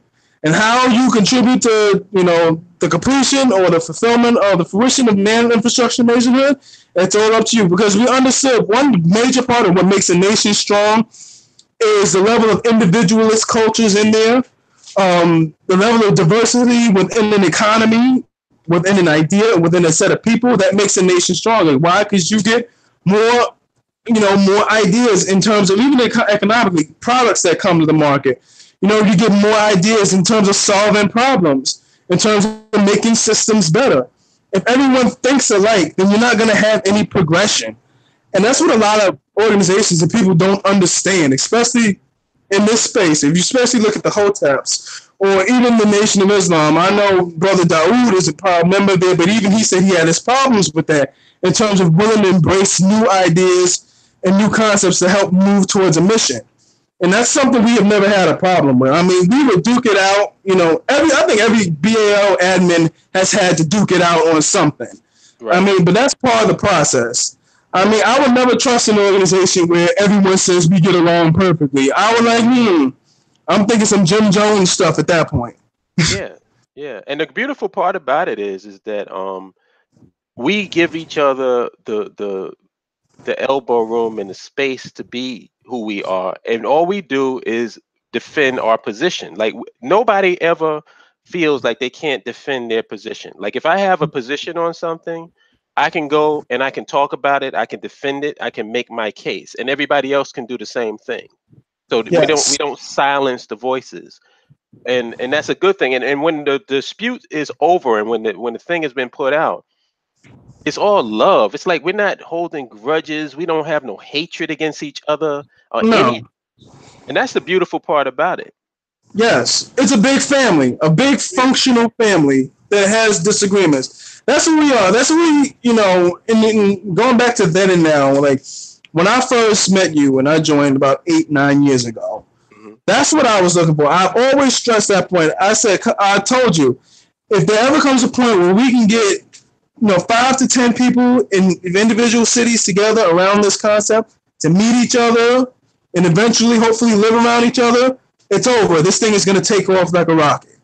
Because what happens is when you form, these small knit communities of people who live around each other, who believe in, a basic cultural tenet, land infrastructure nationhood, who work towards that goal, eventually it's going to happen. I always said that. I'd rather have 10 people working towards a mission will always overcome 10,000 people who are just divided and scattered everywhere. So that was pretty much at the heart of what we do here. And it has taken off. I'm like, I was over the moon when I heard about the Georgia meeting. I mean, we're still going to do the New York meeting. I can't wait for that one. That's going to be fire. I can't wait. That's the one that has to happen. The Georgia meeting, I was so proud and I was so happy that one happened. And I hope that one continues to, because Georgia, especially in the Atlanta area, I think that's one of the best, particular areas to really get this off, because they sort of have, they have a lot of space to do things, to really set off some projects there. New York is a bit different. It's a bit crowded here. Everybody literally lives on top of one another. But I think we can make something great happen here as well. But the fact is, that this is coming together. Like, honestly, 8 years ago, I was, a bit skeptical as to whether or not we would get the groups to form the communities like we're doing now. Now that it's happening, I'm beyond optimistic about the future. Oh, definitely. Yo, I want to give you something from the chat room so you can field. This user that says his name is Native MRV19722, and he says, I respect all of what you're doing, but I myself wouldn't want to cut and run, so to speak. Being of real roots in America, native descent, if we somehow come together here, we can make it or do anything. What would your response to that? My response to that would be, what would my response be? Okay.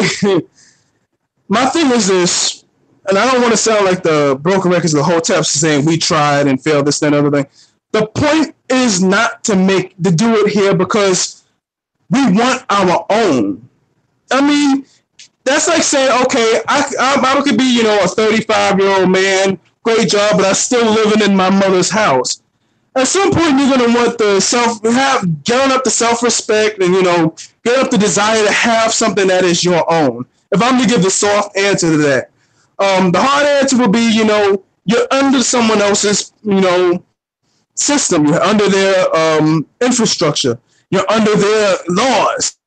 I mean, and we all know the sort of, the history we have with this country. I mean, I can understand his thing saying that, okay, we built something here, let's keep it here. But why stop? So, I mean, why think so low, and so to speak? Why have so little ambition with respect to that? I mean, if you were to tell the people of China, or the people I would give them in Singapore, when Singapore first started, they were part of Malaysia. And we all know Lee Kuan Yew, someone we all study here at the BAIO. He was the man who pretty much transformed Singapore to what it is today. If you were to go to Lee Kuan Yew back then, when it was all getting started, they just got independence from Malaysia, and there were people who were saying, we want to go back to Malaysia. And this guy said, no, we can build our own. Do you think Singapore would be what it is today if he did not decide to take that bold step and say we're going to have our own? Right. Another one, Paul Kagame of Rwanda. Kala has been posting gems on Rwanda as of late, and what they're transforming into, how they're building themselves up. There comes an intrinsic level of self-respect as a people when you have your own nation and build that nation up. It's just something you can't replicate inside of someone else's nation. If I'm just to give the more, sort of soft core answer to that, the hardcore answer would be the Hotep way, or the truth. That's the only thing we agree with respect to the Hoteps, is that, listen, this nation has pretty much been very hostile towards us. They're never going to change. Even if you build up your own stuff, you're still going to be dealing with, their shit.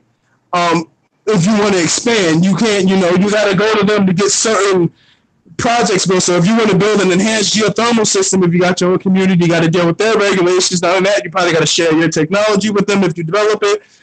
All this stuff. What Nationhood does, it gives you an intrinsic sense of self-respect as a people.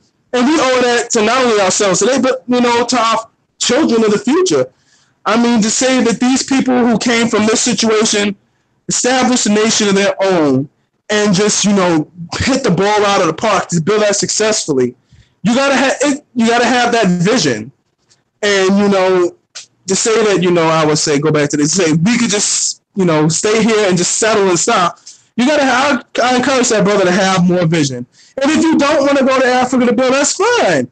If you make it here successful, do what the other, expatriates of other nations do. Send us money, help our economy, use this economy to help us out. I mean, this is no use for you. Fund us, invest in us, If you're successful in America and your company does whatever it does, build some projects in our land. I mean, we're not going to hold it to you, and we're not going to, beat you into doing what we do. That's one thing we don't do. We're not going to try to browbeat you. If you don't really believe in it, then you don't believe in it. We understand. Let things lie as they may. But we're not going to, devote so much energy into convincing someone who may be on the ropes about it, as opposed to just getting someone new who's just going to be totally excited about it. We're going to be a bit more wise with our energies with respect to that. But I do appreciate the question. I want to answer it too. And what I want to do is I want to go to the B.A.I.O. About Us section, and I want to read the first paragraph.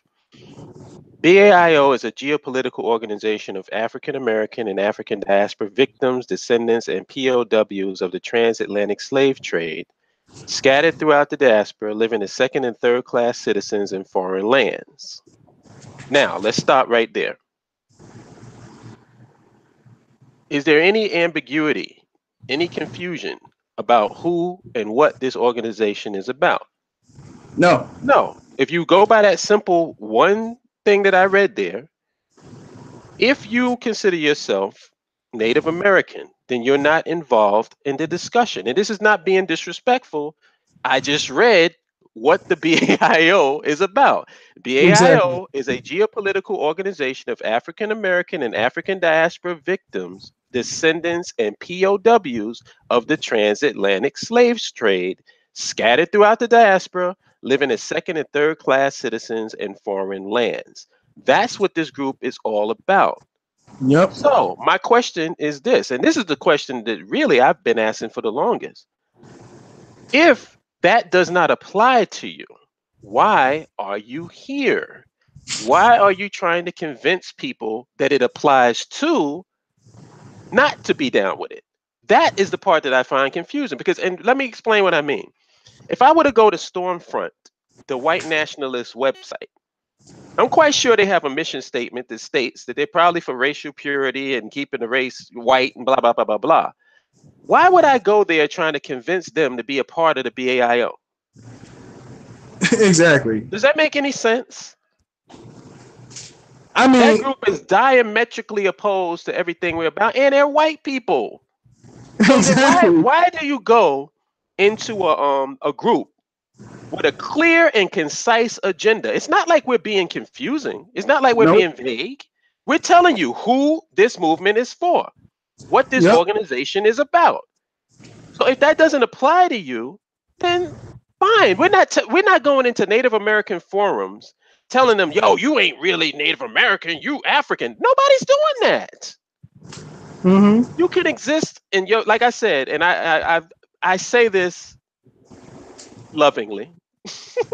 I always say this because I get approached by this a lot. I'm not talking about the person that asked this question, but this is the people that come a little bit more aggressively than you do. I always say this to them. If you are not down with the BAIO, go back to your TP, smoke your pipe, and congregate and socialize with your other Native American brothers and sisters so you can try to figure out how you're going to get your country back from the white man and stay out of African business. Exactly. And I think that's fair to say that. Just one more point before you go on. All right. If you plan, and I'm just going to speak for it from your perspective, and not, let's take the BAIO out of it, and let's take African Americans and African diasporans out of it. Since you want to make a stand here in America, what you got to acknowledge, and this is just the facts, you're outnumbered. And you have a group of people that have entrenched themselves into the infrastructure of this very nation. So if you want to take over this nation, then you have to be prepared to go to war. Now, in my mind, if I'm going to spill blood and risk my children being killed, because think about it, warfare is deep. A mother sends her child to the army so they can protect the nation with the possibility she may never see her child again. Yep. That's a deep thing. So I'm going to put my children at risk, my women at risk, my brothers and sisters at risk for Iowa. At the end of this bloody war, I'm going to get Iowa. I'm going to get Nebraska. This is what I'm willing to risk the lives of my people for. That's the reason why we have a BAIO. That's the reason why we want our nation state on the continent of our ancestors. And I wish you luck. If there's a Native American person in this chat room, or just in general, or people who feel more of an affinity toward indigenous people of this land and they want to associate with that, I have no problems with that at all. My problem is when you try to come into the mix and try to bring people away from our message who are down with our message. Because then I start to question whether you're just being disingenuous or not. That's just me. Exactly. It's like you going to someone else's party and want to play your music. I mean, right. That's kind of it. But you know what? I think what a lot of us have a problem with respect to these type of questions and these kind of people who just want to go back and forth with us is that we at the BAIO, we have already ingrained in our minds what we want to do. We have a vision that we're extremely excited about. And we're probably, our perplexity with them is out of pure confusion. Like, okay, understanding what we understand and, doing what we want to achieve, we're thinking to ourselves, well, why would you want to stay? What motive would you have for being in America? So that would just require us to do what is pretty much impossible. That is just getting to the mind of the Captain American Negro, or trying to adopt that mindset, which we have just so thoroughly cast off, or we just so thoroughly gotten rid of. Another group of people who I would say who pose these kind of questions, who kind of want black empowerment, who want black people to do better, but all, for some reason, but are opposed heavily to this kind of black people forming a nation of their own, are generally people who have some kind of personal or, deeply personal or professional relationship with white America, i.e. you have some white people in your family that you love, or you're either married or dating a white person or a non-black person, and you just want to bring them sort of along for the ride because you are personally connected to them. My thing is this, you know what? It ain't for everybody. I mean, we are pretty clear about what our goals are. We are pretty clear about who is going to be a part of this and who we want to bring along. The people who joined us, who are excited about this, we owe it to them to maintain this level of integrity. And, for administrators of this group, for the people who are on the front lines just pounding this messaging, our integrity is extremely important to us. Like I mentioned before, we're grateful and we're thankful, and we feel, honored to have that the people who joined us, the people in, Georgia who went out in their first meetings, all the members of the BAIO, I'm saying this as, administrators, we love our people. We love our members. We be damned if we, dishonor our integrity, dishonor their commitment by even iota lessening our standards. We are who we are, and we're gonna keep pounding towards land infrastructure nation. That's it. We are descendants of a horrible slave trade, a horrible injustice to our humanity, scattered throughout the diaspora. We want what we want. We want our nation of our own. We want to build it up. We want to make it the most advanced nation possible. We want to have a nation where our children, can go to the best schools, play in the best parks. A nation where a social system is set up so that you don't have to work like an animal and end up being homeless. I mean, a nation where literally you walk in the park and you don't have anything to eat, you can pick the fruit off the trees. Things of this sort. You call us crazy, call us whatever you want. Call us dreamers. This is our party, and you have no right to come in here and play your music. That's how we feel about it. And I've never understood this. I'm like, okay, if you believe that a group of people were doing something that you fundamentally believe was possible and impossible, and flat out stupid, why would you waste your time and energy trying to convince them that it is such, or convince other people that it is such, and it has nothing to do with you? That makes no sense to me. That's like me going into Stormfront and trying to convince these people of my humanity as a black person to accept me. Or worse, trying to get one of them to let me marry their daughter. It's ridiculous. I mean, and that's why I say it's all about being pragmatic. It's all about accepting things what they are. We have a vision of what we want. We pretty much, we want some gold, and we're not going to just give it up for some candy or trinkets. I mean, that's what it is. Yeah, that's it. We definitely sorry, we definitely have an agenda that's clear and concise. And like I said, I don't know if you probably didn't catch the show, but I did a show with our brother Dynas Demir of Search for Uhuru, and we did a show called The 3 Questions to Ask. The 3 questions to destroy exactly a Black Power American and a militant integrationist. And the 3 questions was: number 1, who is we, us, and our? Number 2, whoa, why am I drawing a blank? I want to go in order. Yo, help me out, Bill. What was it? It was number 1, who is we, us, and our? Oh, I got it. Number 2, what is the Black agenda? And number 3, what is the end game for Black people here in America? Those are the 3. Exactly. And we've been asking that, and nobody's really answered it on their end. Nope. They can't answer. Yeah. Let's just call it out for what it is. And they are very comfortable in America. They enjoy the infrastructure. I mean, let's just be honest with them. America. I'm going to say this. America proves our point of why it is important to have an infrastructure and a nation on your own.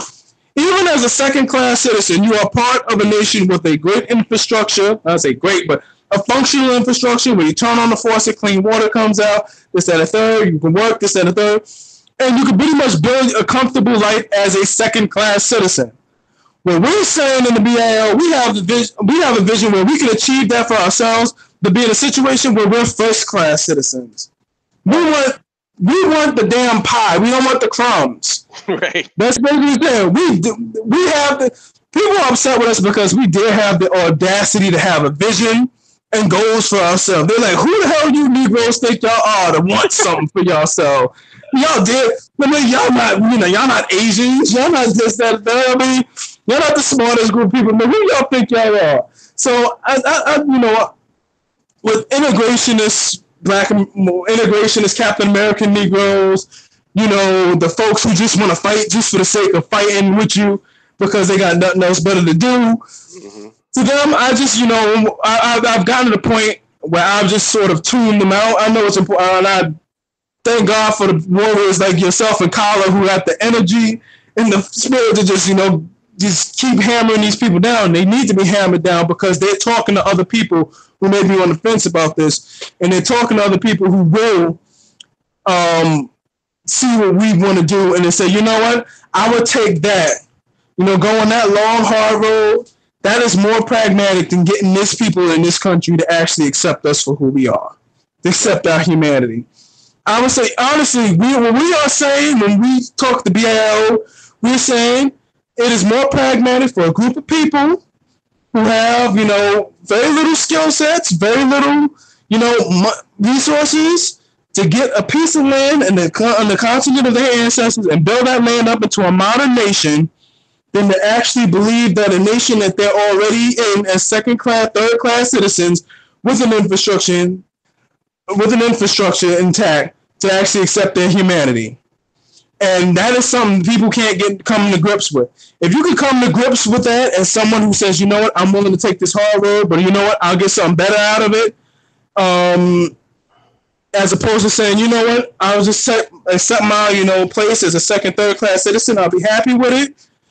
You know, if you get people to come to that, that's where it comes down to. But I respect somebody who will just flat out say, listen, I love America for what it is. I don't care how I'm treated. You know, I'll accept a Jesse Lee Peterson over, you know, one of these, you know, people who want to just pretend that they're arguing for something. Exactly. Let's call it that out. Jesse Lee Peterson has far more integrity in my eyes than someone who is a fence rider. Yeah. Because he's picked a side. That's why you very rarely hear me talking about the Captain America Negro anymore. Yes. I just mention them for what they are, so you know who they are. But I don't really spend a lot of time with them because of all of between the Captain America Negro, the Black Power American, and the militant integrationist, the Captain America Negro is the most ideologically consistent. Yes, he is. Because he has picked a side. Yes, he has. He has thoroughly picked a side. He said, you know what, I'm happy here, and I'm going to stay here. You know what? I respect that because I know, you know, he's not going to bother to do what we do, and he's not going to bother. And so long as he stay on his side and don't talk to our people and try to play his music at our dance, exactly. We good. We good.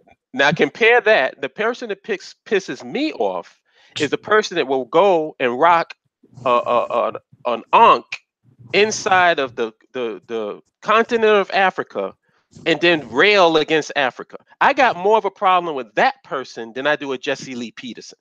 You know, it's very interesting. Now that confuses me because at first, like when I first started thinking about, you know, when I first became a Pan-Africanist, and I saw people with ankhs in Africa, you know, regalia, I'm thinking, hey, these people probably want to go to Africa.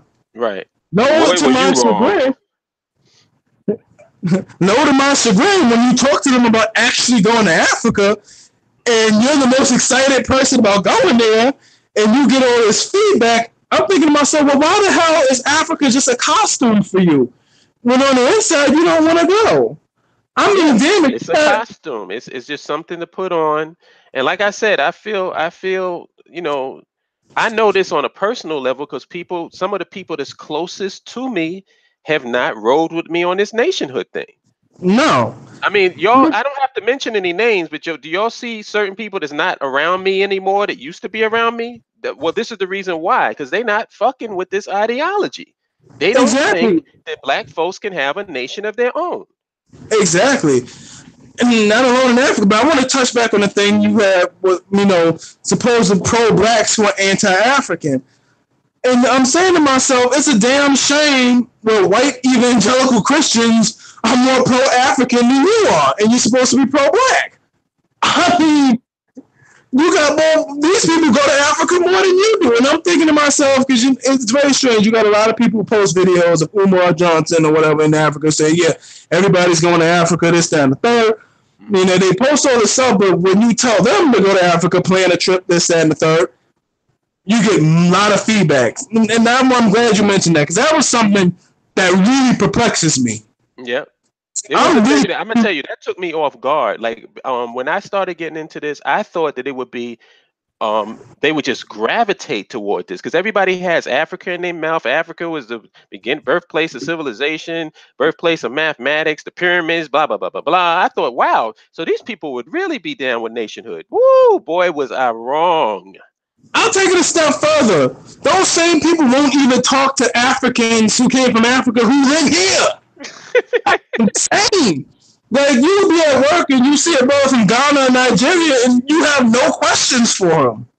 Like, when I'm at work and I meet people who are from, African stuff, I got tons of questions. And first I start breaking ice. How many languages are you speaking? If you ever met a native African, they're going to speak more than one language. So I think that's really cool for me. And the second thing I ask, like, what is the country like? Do you have family there? Do they own land? I probe questions like, okay, I probe nationhood related questions. Like, what land is like there? What is it like? Blah, blah, blah, this and the third. I ask these people questions. I want to know what it's like to be there. Because if you're going to build a nation there, you're going to build a nation on a continent, of course, of the people who are there. So you're going to have neighbors who are from that continent who look like you. You're going to have people within your nation, because whatever land they give you, they're going to be people there. So you got to understand these people who are in your nation so you don't have a situation like Israel and Palestine where you got a whole bunch of people who just want to kill you for uprooting them. So it's just like, a lot of things to think about. I would say this: you cannot be pro-black and anti-African. Yeah, that makes no sense. Contradiction, and especially how you're going to have you're going to have an organization called Africans Helping Africans, but you don't want nothing to do with Africa. I mean, it's like a costume. I think you don't know. It's so crazy. Let me tell you a story. I was in this a restaurant before, and I was talking to this brother. I met with a younger brother. We talked about this thing of nationhood and stuff. Older guy comes to me. We're talking about this gentleman across the street. He had a little business. He's an African guy. Mm-hmm. And he says to me, he's not black, he's African. And I'm like, my mind literally shut down because when somebody says something so stupid, you ever had somebody say something so stupid to you, you just can't think? Yeah, you can't the stupidity goes on to you. And I said, I'm dumbass, where do you think black people come from? I'm like, but my thing is you can't claim that you love black people or quote unquote love Africans and can't hate Africans. It makes no sense. That's like going to Stormfront and finding people who say we hate Europeans. Right. I mean, you would never find that. I mean, or there is a group of Jews who don't like Israel, but for the most part, a group of Jews who say we don't believe in the existence of Israel. Right. But only in a quote unquote pro-black situation where you will have groups of people who claim to be quote unquote pro-black and want nothing to do with Africa or Africans. That's what that is. It's crazy, man. It is. You know what? I wanted to ask you something. Mm-hmm. And I think this is a good question to ask you. Keep in mind, I know you, like I said, we don't have a king of the BAIO, but we have members and they have a take on things. Yeah. For the people that's currently joining the BAIO and currently joining their state chapters, what would you like to see those state chapters or those new members do? I would love to see them regularly meet up. Regularly. And, I base this on looking at the, quote, black church. A lot of people talk crap about the black church or whatever, this and the third. One thing you can say about them, they are consistent with respect to meeting up. They don't, of course, pool resources in a way that's beneficial to the community. We got that. But one thing they are is consistent. And you see the power of their consistency. Why? Because these damn places are still around. What I would love for chapter members to do is to consistently meet up at least on a weekly basis. If you can't do weekly, bi-weekly, or monthly basis, to keep in touch with each other. And more important than that, they develop hammer out a project or something. It doesn't have to be anything elaborate. I don't care if you get a connect set and build like a little toy windmill or something. But work on something together.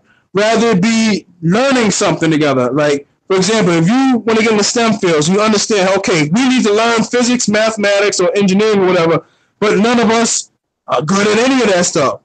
Form a study group where you meet every week or three times a week or something. Both study this material. One of the greatest benefits of having the BAIO where it is today is that with the information being so accessible to us, Nationhood, from grassroots nationhood building, which is what we do, is so much more pragmatic now because there's so much information out there. If you're going to do a study group, like I said, you can go on Google or go on YouTube. MIT has their entire undergraduate STEM course on there for free. You hook it up to a flat screen TV and, just study the material. There's so many things to do. I would like for y'all to just basically regularly get together and converge on something that is involved that helps towards nationhood. Rather be studying STEM, studying finance. I mean, if there's a brother or sister in there who's good with computers or whatever, who just wants to teach y'all a skill, I don't care if you know how to brew beer together. I'll personally support you in that one. Stuff like that. If y'all gonna grow, even go to meet at a black-owned business and just patronize them and just discuss this stuff. What I want y'all to regularly keep in contact with each other, regularly keep meeting each other, just so that those communal bonds form. Because we can do online meetings all day. There is nothing like meeting a person face to face, being in the presence of someone face to face, and having that human energy exchange that really solidifies those bonds. So I would say for my brothers and sisters out there who I'm very proud of and really happy y'all came, I love y'all to pieces. Make sure y'all stay in touch. Normally make sure I stay in touch, but make sure you guys get to know each other, see each other, and be around each other so we can form these small villages, these communities and stuff, and then it grows out from there. Trust me, that goes a long way. Yeah, and that's why I keep telling people. Everybody says, what are you doing? You're doing something. That's doing something. And yes. I just want to add something else. See, the beautiful thing about the BAIO, and especially when it comes to the local chapters, is what I want to avoid. And I don't think we're even going to have this problem, but I'll just put it out there. I don't want people to think that they have to be in their local, like let's say you meet up in your local chapter and you meet, I'll just use as an example in Georgia. You guys meet in Georgia, you all get together and you have a meet and greet. What I don't want is a situation where people are now like, all right, now you're waiting for marching orders from the administration of the BAIO to figure out what you're going to do next. What you guys want to do next is completely up to you. Exactly. It's your project. And if we're going to add to it. Say, for example, because I know you guys in Georgia. Y'all from the South. And I know the South, I love Southern food. Listen, we're not the Nationalist. If y'all love pork and y'all want to do a pig roast B.A.I.O thing, and y'all want to post the pictures up there, please do it. In fact, please post them so we can piss the whole tubs off. If y'all want to throw a B.A.I.O barbecue, if y'all want to brew beer, and I keep mentioning brewing beer because that's something I want to do and that's something I'm personally passionate about. I'm just trying to put that little bug in y'all ear. But anyway, y'all want to brew beer, if y'all want to start a day trading class, I'm also passionate about. Y'all want to get together and trade stocks or Forex or get into cryptocurrency, do whatever y'all want. But let me say this, the only thing that the BAIO administration exists for is to basically keep the message on land infrastructure nation. And that's basically to weed out the people who just want to cause chaos, weed out the people who want to bring in people who don't belong in the group. That's it. There's no leadership in that sense that, there's an almighty dictator over all this and we all hail the great big leader. No. This is about building communities, and communities are based on individualism, who are striving towards a common goal. How you get to that goal is up to you. I mean, there's no stringency. Like, for y'all listening, Holip and I, we are Godzilla fans. When the new Godzilla movie comes out, we will be there in that theater. We are comic book fans. We went to see the Spider-Man movie together. Yes, Hoteps, we did it. We saw the Spider-Man movie, Misery Merchants. We all saw Black Panther, and we loved it. We had fun. So what I'm saying to you is, you live your life personally. You live your life, and then we want you to enjoy your life. Because we understand, if you enjoy your life, you have more energy. You have more energy and passion, you get to help this thing more. We have no vested interest in making you miserable at all. It does not work in our favor. It does not work in our goals' favor. And it does not work in your favor. We want you to be thrilled and happy. We want you to wake up every day and be like, woo, I'm part of the BAIO. I can't wait to meet my brothers. That's where we want to get to. Exactly. We want to get you to that place of having high energy and being just absolutely thrilled about whatever you do. There are no dietary regimens, although we encourage you to eat healthy. You're going to get healthy and stuff, because I'm sure we're going to attract brothers and sisters who are into fitness and health. And that's what their passion is. Go ahead right along. I mean, Sister Esther, she's a fitness trainer. All right.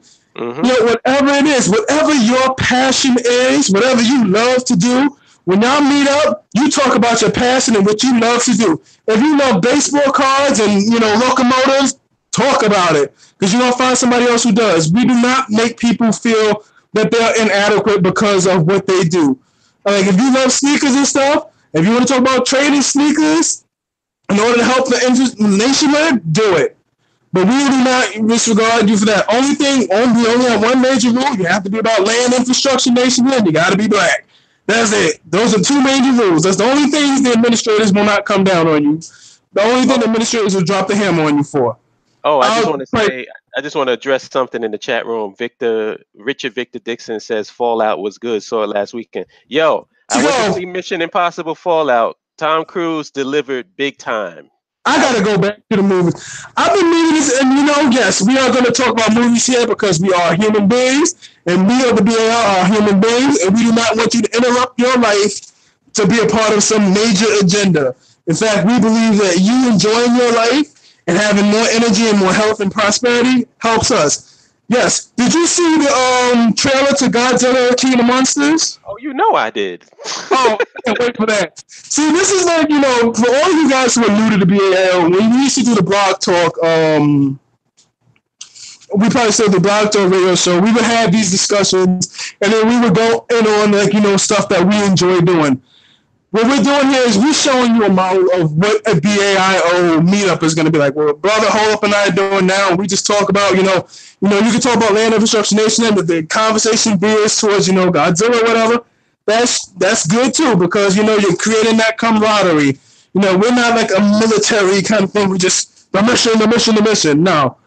We will eventually build a military. Yes, we have people in the BAIO who are ex-military who know how to do stuff like that. You know, there's a time and place for everything.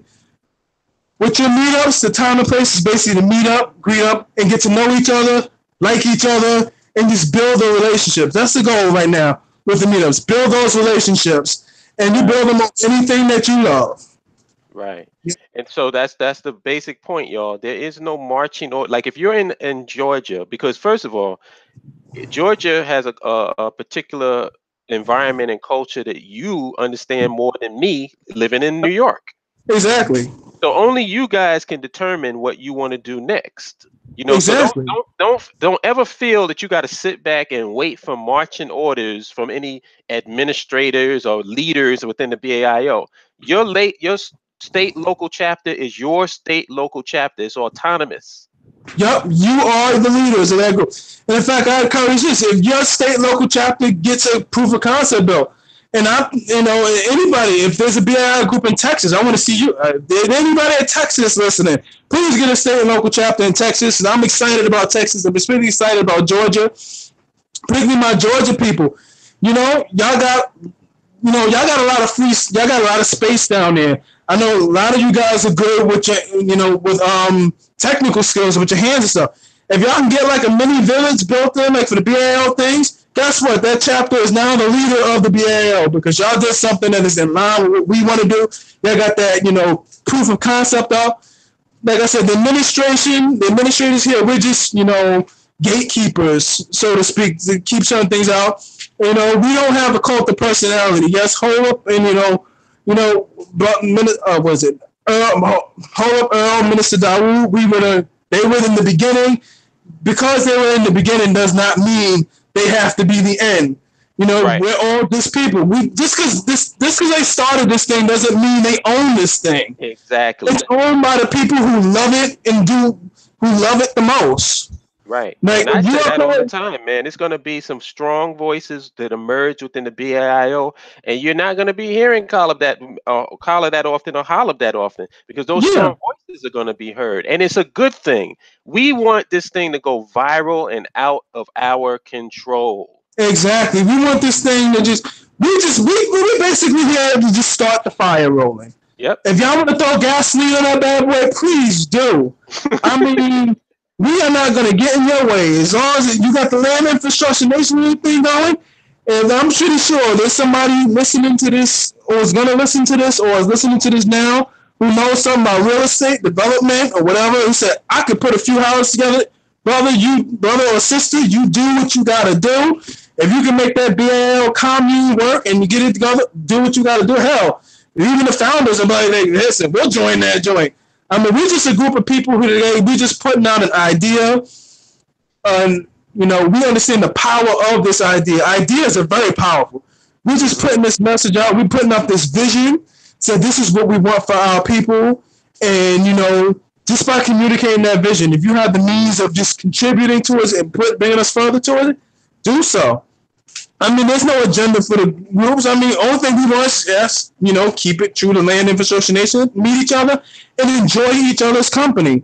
Because guarantee you, if you can't have, you're not gonna build a nation with people who just can't stand each other initially. I mean, you know, you're gonna have a nation where you're gonna have people who can't stand each other within it after it's built. But in this phase of where we are, it is very important that everybody get to know each other and understand each other and basically build relationships in this phase. As it grows bigger and things start taking off and becoming automatic, then we can deal with all that, you know, petty drama stuff. But like I said, the administration, we're not like, you know, we are not, the administration is not the BAIO. Its members are. Exactly. Exactly. Yo, I want to field some questions from the chat room for you. Oh, sure. We're gonna do that. This is like the Q&A portion of this.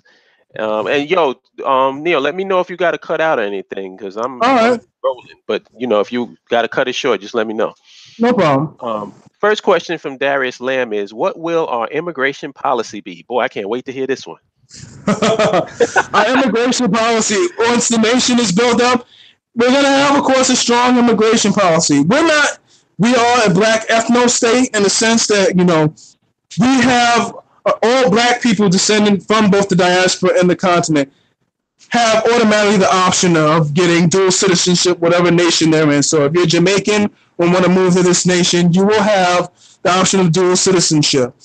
People from other nations, say, for example, non-black nations, if you want to come to the country, you, of course, have a working visa or whatever. We're not going to turn away outside investment in the sense that, you know, there are people with skills and want to, you know, contribute to building.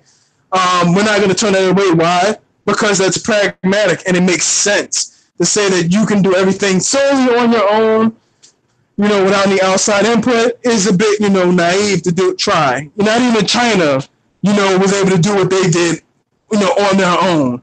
Every nation, you know, contributed something. This is a matter of how you deal with those skill sets and how you leverage them.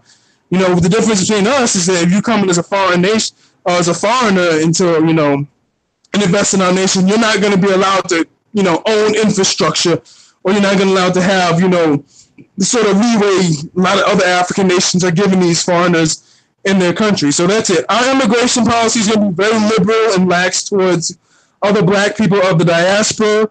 As for non-blacks, you get, you know, work visas. We really don't want you to stay all that long.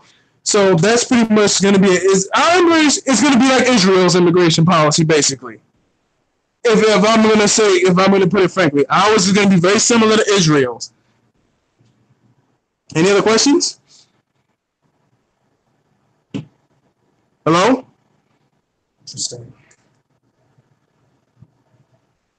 I'm sorry. I'm talking and I have my mic muted. So, can you hear me now? Yeah, I heard you. You heard my response? Yeah, I heard everything. So our immigration policy is going to be similar to Israel's. Pretty much. If Israel can pull that off, we will too. Exactly. Next somebody, Anti-Gravity, had a question. He said, what will be the official language, or would you like help developing a language? Right now, we're going to start with English because African Americans pretty much speak English. English is a pretty universal language in Africa. We're just going to start where it's most pragmatic to start with. The good news about being in Africa is over 1,000 different languages. So you can develop a different language. But I would say the most prevalent language that I would have the people learn is the language of mathematics, because we are a STEM-based society. Yes, mathematics is a language. So it's what I prefer is to have a population highly educated in that field, because that is the ultimate universal language. You know what I mean? The Pythagorean theorem is as true as it is with some alien civilization in Alpha Centauri somewhere. So with respect to spoken language, the official language initially will be English, but in terms of the language that we prefer everyone to be most proficient in is mathematics, because everything else goes from there. And I'm not saying that in any metaphysical form. I mean the actual mathematics, differential equations, calculus, string theory, the works. Right. I hope that one satisfied it. It was a satisfactory answer. Any other questions? Let's see. Well, some statements maybe you can address. Okay. Having non-blacks will eventually lead to swirling in the land. Well, I can safely conclude that there is no country on this planet that has not had, people in a mix in that sense. I mean, I'm going to put it this way. It is impossible to have a totally racially pure nation. I mean, if you look at Japan, it's 99%, but there's that 0.2 or whatever. I mean, I think that's a really, no, we don't encourage non-black people to live there, but to say once you have them there, because, if these people have skill sets that we're going to need to get this thing built, then, we're going to need a man. They decide to marry someone off the land and stuff like that, they can be there. Can I answer this question? Yes, please do. Let me answer this question. The swirling thing is the internet topic of the day. It's another one of these molehills that's been blown up into a mountain that people have created shows and channels around. It is not that big of a deal. It is not that important. This whole swirling thing. Do you know? I was reading every history book that I've read. When people come across another culture, they fuck. There you go. And now you can hate it, you can love it, you can like it, but the facts are the facts. Every group of people that came across another people fucked the people that they came in contact with. There you go. This is historical.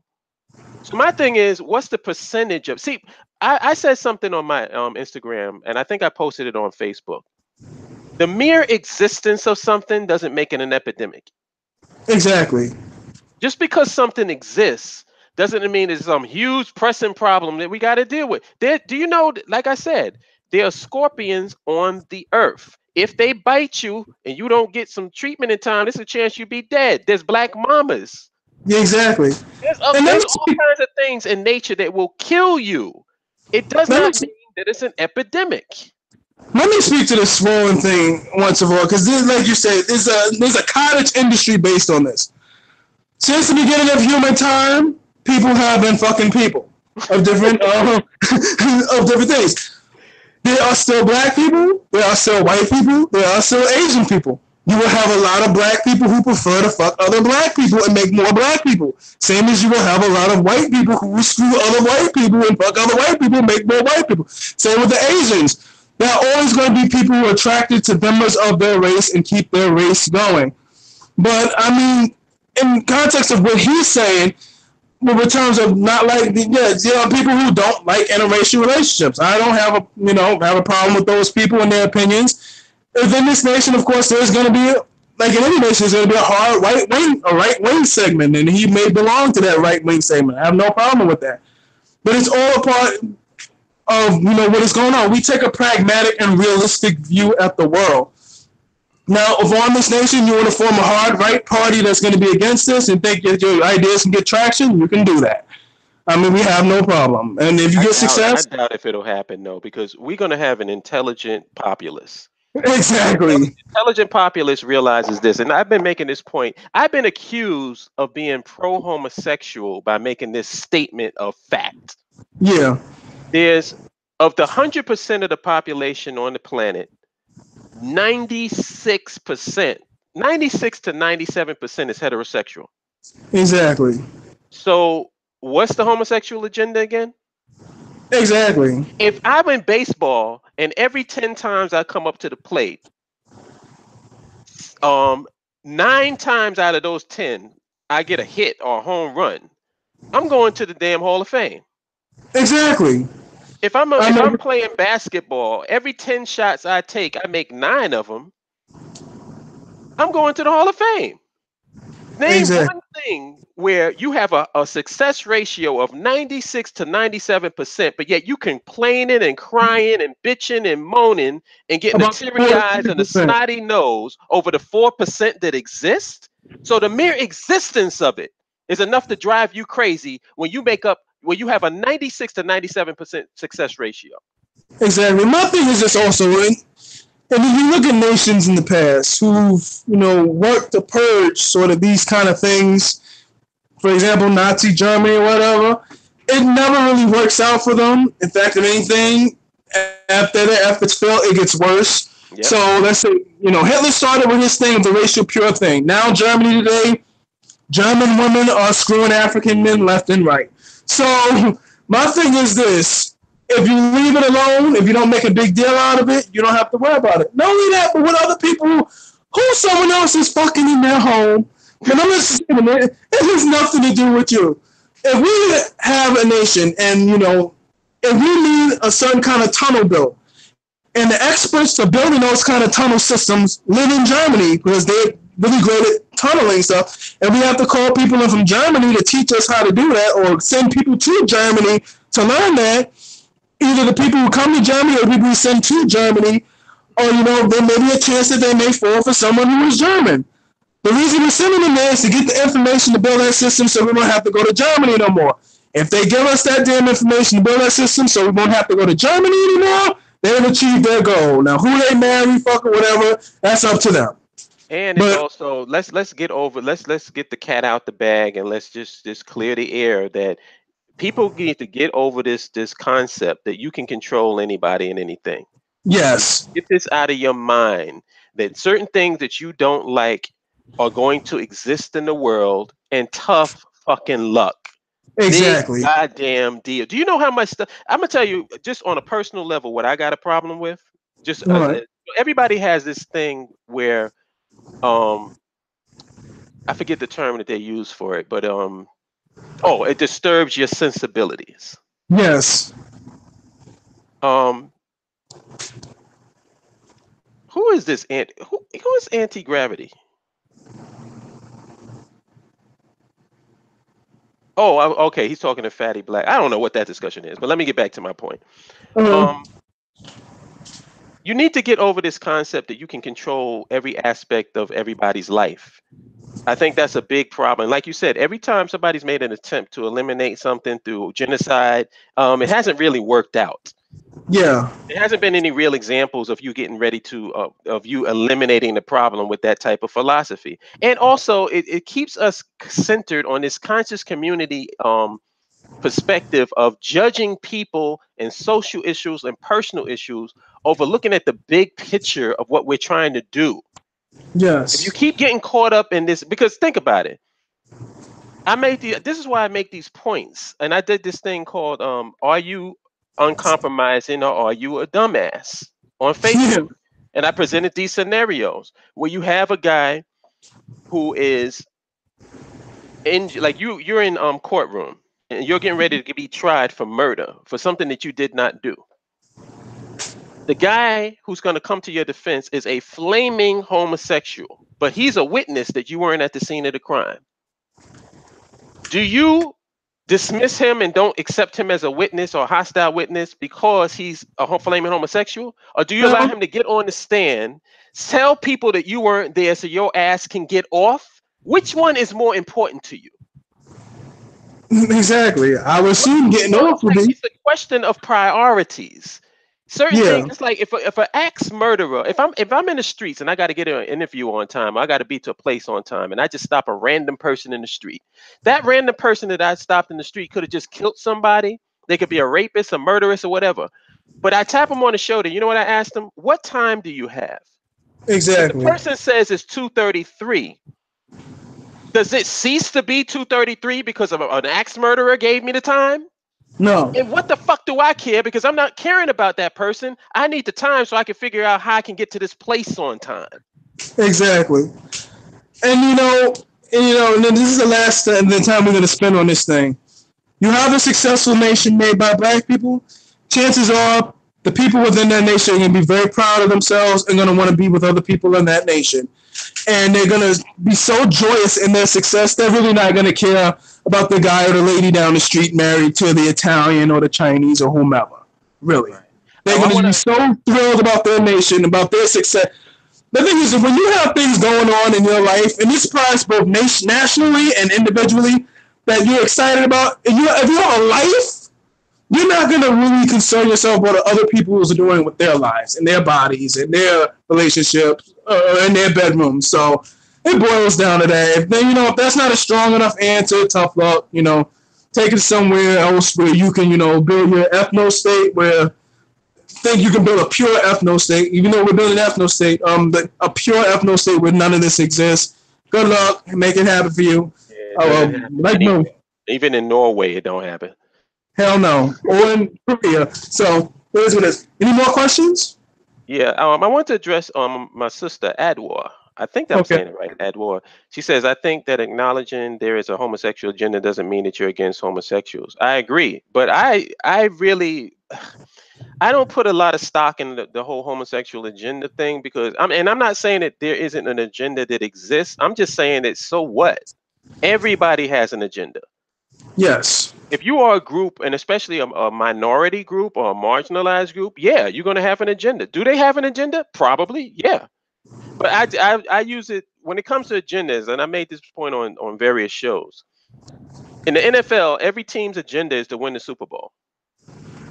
But only one team gets to actually win. Only one team wins the Super Bowl. So just because you have an agenda, it don't mean that your agenda is going to, see itself to fruition. Yeah.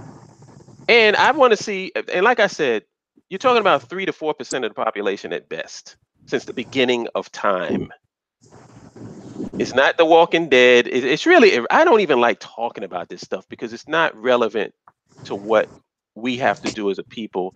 And to be honest with you, it's always going to be some marginalized group or minority group within your nation that engages in activities that you don't accept or you don't agree with.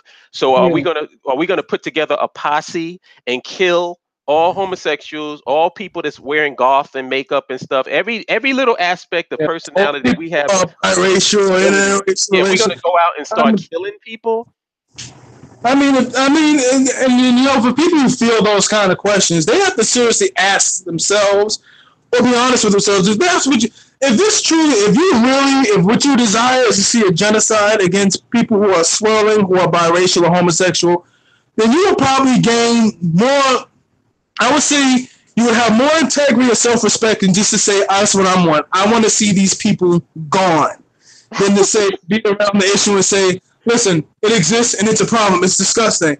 Because I've studied disgust sensitivity. I read about it a lot. I read a lot about, the Third Reich and the things of that sort, the Nazis. And you understand the code language and the tone in which people address certain issues to get an idea of what the hell it is they really want. Mm-hmm. And how people talk about certain issues. So you have people who are smart enough to know that, listen, if I just come out and say, I want all interracial couples, biracial people, and homosexuals wiped off the earth, they know that chances are they're not going to gain traction by that. But if they softly introduce it, and then while it's got people's mindset, then you start the process of dehumanization, things of that sort, then you got to build up to that. People don't understand what the Nazis, what they did in terms of their programs, that was just not instituted in an instant. That was slowly built up to. And these people who are asking these questions, who are very disgust sensitive with certain things, with regard to, nationhood and something like that, they have to ask themselves those questions. Another thing they seek to elude is that if your nation allows other people in to do certain things, then your nation will sort of lose its integrity. Now, I guess this is based on how current African nations operate, where in the sense that they don't have that level of self-respect. Here's the difference. We're coming from this perspective as African Americans, descendants of the diaspora, who understand this thing, who understand what we've been through. I think it's clear to say we have, our self-respect intact and say, listen, we're not going to allow certain things to happen in our nation in terms of another group to just have control of the infrastructure, have control of the politics, anything else. Mm-hmm. Once you have control of those major institutions, the politics, the military, the infrastructure, and the economy. It doesn't matter what those other people come in to the nation and do. Well, I shouldn't say it doesn't matter, but what they do can be seriously controlled by just the society you have in itself. Listen, you have black people living in Africans living in Korea, racist ass Korea, Japan, and Russia and stuff like that, who are married to Koreans, Japanese, Russians, things like that, and they have little kids. Do you think Korea is worried about the biracial black and Korean child in Korea? You think Japan is worried about? I mean, Japan is more worried about their population getting old and dying than rather that their population is getting browner. You think Norway is really worried? I mean, even though there's an extreme right in Norway that focuses on that, is really worried about the prevalence of biracials. Do you think America is worried about the prevalence of biracials or non-black people coming in? Well, that may be a bad example, but you get my drift. Once you have control of your nation and infrastructure, it is general, especially if that nation is successful, that the people homogenous to that nation will out-reproduce, the outliers. My thing is, you're going to always have outliers. This is my point. Yeah. There's going to be outliers. There's going to be always some abnormality compared to the normality. Because if there were no abnormalities, there would be no such thing as normal. Exactly. And it's not to say, I mean, you don't control how you're born. If you're biracial and part of our nation and you're patriotic and want to contribute, I mean, who am I to stop you? I mean, they love Jesse Williams when he was talking. They love Bob Marley from time to time, but it's only when certain groups of people produce certain types of biracials that it becomes a problem. And this just gets on my nerves with some of these things. Yeah, I don't even deal with it. I to be honest with you, it seems because it's petty. It's like I said, that thing about the small minds thinks about people. Yeah. When you're thinking about systems and you're thinking about infrastructure, you're thinking about designs or how your nation is going to be configured, you don't have time to be sitting up there judging people by, are you a meat eater or are you vegan? Yeah, exactly. You know what's so weird? Wearing your hair natural or you got a weave. I don't have time. I can have a personal opinion about it, but it's not a problem. It's not some big tragic thing that needs to be addressed by the nation. Exactly. And it's so interesting. You spoke on this before, and I'm gonna just get this last thing in. I want you to answer before we move on to another topic. You said someone who was in an interracial relationship asked, could they join the BAIO? And what was your response? My response was, what does your interracial relationship have to do with the BAIO? My question was why are you putting that at the forefront as if that's an issue or problem? Do you believe in land, infrastructure, and nationhood? Yep. I mean, you can join, but your non-black partner, they're going to have to sit this thing out. They're not going to be, in that sense, but that's it. That's going to be the only caveat. They won't be able to sit in on meetings or anything like that. But we're not going to, tar and feather you or anything like that. And also, I want to know what your skill, we're talking about a developing nation. I personally, and I'll be completely honest about that, I'm not really that concerned with people thinking that they're going to come to Afrikan and get a nice house by the coastline and chill. That's not what we're building this for. We need functional people there who have skills that can bring something to the table. We're not even at the point where we're talking about tourism and just going and chilling and relaxing and being tired. That's not what we're about. So what are you bringing to the table? And you're going to have to overcome a certain, if you're a person you're involved in an interracial relationship, you better be like a physician, a dentist, a doctor, something that you have the skills that can be transferred over.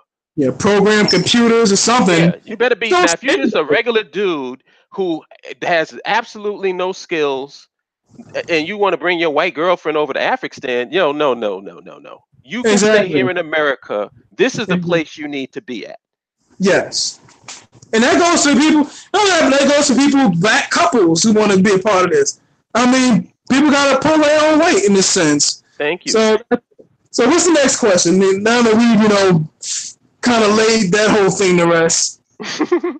I don't see any other questions. It seems like we fielded everything. Unless anybody, if you have another question, please post it up. Unless I missed it, I don't see anything.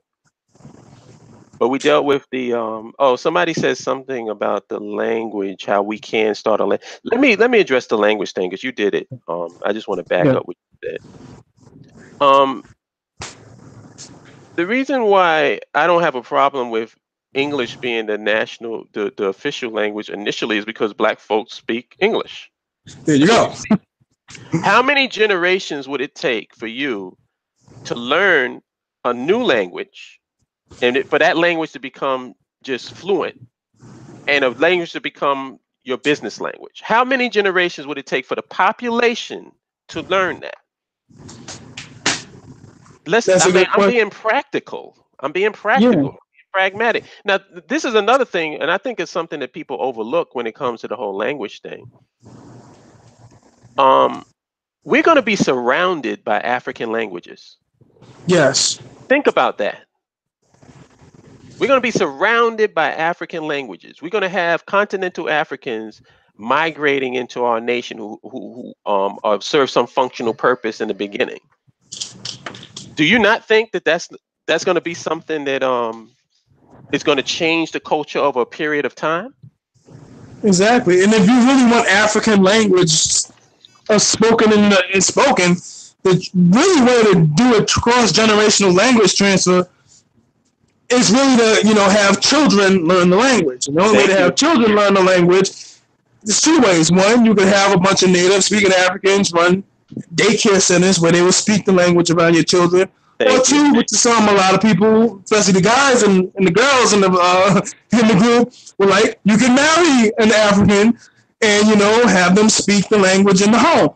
So that's it. The main language I wanted spoken or understood very well is a language of mathematics.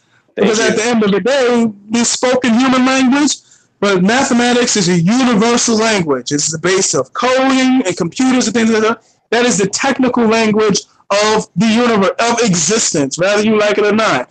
And you know what? Man? We're gonna be like other continental Africans. If you're in African, it's not like you're just gonna speak English and you're not gonna speak other languages. Our children are gonna learn multiple languages. Exactly. That's what our education system is designed to prepare you for the world you are living in and make you successful in that world and to build this nation in the midst of that world. I mean, we don't think one-dimensionally in terms of this stuff. And a lot of things is that a lot of people jump the gun and they get, discouraged by problems that aren't even facing us right now. Right. Like now, the number one problem that's facing us as the B.A.I.O members, getting more meetups. That's the that's the main thing. That's what we're facing now. I always say this, we'll cross these bridges when we get to them. But because there are bridges does not mean you don't start the damn journey. I mean, seriously. There's a saying, at some point you got to kill the engineer. And what that means is, if you ever work on a project, because I know engineers, the engineer's job is to basically find out all the shit that can go wrong in the midst of building this project, lay it out on the table, and plan for what can go wrong. And at a certain point, there's a lead project engineer. He says, okay, we planned enough. There's just going to be some errors going on, but we have to push way forward because if we keep doing this, nothing will get built. That was the way with the space program, with the space shuttles. I mean, that's a premium example of how many times shit went wrong, but they forged through. Building tunnels. If you're in New York City and you ride the subway system, that is infrastructure in the making. In fact, I know people who work down there. There's a lot of stuff that, when they're fixing the subway system up, that goes wrong. Obviously, if you live in New York City, I don't have to explain that to you. But that doesn't stop the fact that the show goes on. Things will go wrong. There will be challenges, but you still have to go on. What matters is that you can meet those challenges, successfully learn from your mistakes and your failures, and move forward. That is the way of life. No one has a crystal ball on any of this stuff. Whether it be the demographic makeup of the nation in terms of the amount of people who are going to be biracial in the future, the type of languages are going to be spoken. What matters is that we have this system in place for Africans of the diaspora to have a nation that is functional, first world, and always developing and always creating a better quality of life for its people. That's it. And, if we stick to that mission, it will stay us. Because our culture and pride will be rooted in that progress. So that's it. You know what? The BAIO is actually a template and a prototype for everything that we're talking about. Because Yep. within the BAIO group, we haven't really we haven't taken any polls to ask who you've been fucking or what you eating. Nope. But guess what's going on in there? Land, infrastructure, Infrastructure and nationhood. nation. That's what's Exactly. being discussed. So if anybody ever tries to come in with some other agenda, it's not going to work. No. The Just like only if way you guys know how you are, man. I've seen y'all in these chat rooms. If somebody comes with some bullshit, they get addressed on it, and they you know what I'm saying? They don't get we away get with it. Madam Thanos to snap her fingers and Yeah, they Mel disappear. snaps her fingers and they disappear. You know, that's what it Yeah. is. That is it. But I mean, like I said, only time we care about what you eat is if you plan on growing what you eat and making something out of it. Then we become interested because that's agriculture and infrastructure. Like one of my favorite people that we've ever dealt with was, Celeste Beatty of the Harlem Brewery. Oh yeah. I love this company. And by the way, for all you beer drinkers out there, you can order some of the Harlem Brewery stuff on Fresh Direct, whatever. But they grow their hops and they make their beers, and it's black owned. That's the stuff that when we go out and look at people, that's the stuff we look at the BAIO. We see some, we don't discard anything. If we see black folks doing something that is in this philosophy of land infrastructure nationhood, i.e. pragmatism, pulling yourself up by the bootstraps and doing it yourself, we take an interest. Right. We had a brother who had an aquaponics set up in his apartment. We were interested in that. If you can do something, if you can make something yourself and where you don't have to depend on this system for it, whether it be beer or fish or food, and you got to make that happen, we are more than happy to listen to you. Right. That's basically it. We want all pragmatism and pragmatic-based action as we can get. Whatever we don't have to go to this infrastructure that we're into for, we're happy for that. If you can teach us a way to grow our own food, you have the floor. If you can teach us a way to brew our own beer, you have the floor. If you can teach us raise, crops or program a computer, you have the floor. If you know how to do something, you're a leader. The end. That's how it is. And I just want to hammer that point home. There should be nobody in a local chapter in the BAIO who's asking, well, what do we do next? Looking for somebody to tell you what to do. You get together with the people in your local chapter and you determine what you want to do with your state local chapter. Because what's going to happen eventually is you're going to have a representative from your local chapter who represents that state, and they're going to meet together with all the other representatives of those local chapters at one point. That's coming. Yeah. So we're in the process of building. We're doing something. Building what you did this weekend when you guys met up. You did something. Don't trivialize what you did. Just by meeting up and socializing and networking and getting to know those people, you accomplished something. So I want to be very clear with that, because a lot of times people want to do something. It's like that girl from remember that John Q movie with Denzel? Yeah, just do something. Come on, man. Exactly. You do what you first I say do what you love. So if you're in a chapter and you're in the agriculture, present agriculture to the group. If you're in the comic books, present comic books to the group. I know that may sound trivial, but I understand as a media department is very important to us. Exactly. I mean, putting out information. And, if you're artists are extremely important. Why? Because art is a form of communication. Mm-hmm. You give us a more, dynamic way of communicating with our people. You present something that's stylish, something beautiful. Everybody has a role to play. We don't trip, like I said before, we're grateful for all of our members. When we say we're grateful, we mean it. Like, we celebrate each and every one of you in all your aspects. We celebrate you for your talents that you have and you may not believe you have. And we celebrate you for the talents and interests that you have and you know you have. If you know you the shit at this, we celebrate you for it. Or if you're good at it and you don't know you're good at it, we'll celebrate you for it and we'll tell you that you're good at it. So we'll bring it to your attention. But understand this, every member of the BAIO that's here today, every member who's in those chapters, every member of those meetups, we appreciate and we're thankful for you because, like I said, when this thing started during the Obama years, we would have killed to have you at that time. I mean, it was horrible. It was very difficult. It was a dry period. It was just me and Holip and Tim who were in the New York chapter. I mean, there was no Georgia chapter at that time. I think it was just Kala who was in Virginia, and it was just Minister Dawood who was in Philadelphia. It was like one person per city. Now it's gone to this. I say celebrate each other in these chapters, and do not, under any circumstances, downplay what your skills and your interests and your talents are, because we need them, and we're very happy to have them. Mm-hmm. So that's all I got to say on that issue. Cool. All right, brother. I'm gonna wrap it up. I think we done knocked it out. We didn't about here for it's been over 2 hours, close to 3. So we got this. But we don't wrap it up. But in closing, I would like to tell my brothers and sisters in the Georgia's chapter we just met. I'm deeply appreciated. I'm deeply happy for it. And if y'all could post some pictures up of y'all next meetup or whatever, that'd be even better. You have y'all in y'all BAIO t-shirts. Oh yeah, they did that. Go to the site. They got pictures. Nice. All of them there. But we still got to get those BAIO aprons made up. That's gonna be fun. We're gonna tell them that's gonna be fun. Do like a cooking thing with a BAIO apron. I want to do that. But I mean, my thing is if you got, I want to see people in Texas. I know we got people in Texas. That's like the state with the biggest black population. I'm sure they're listening to us. If you guys get a Texas meetup, that'd be great.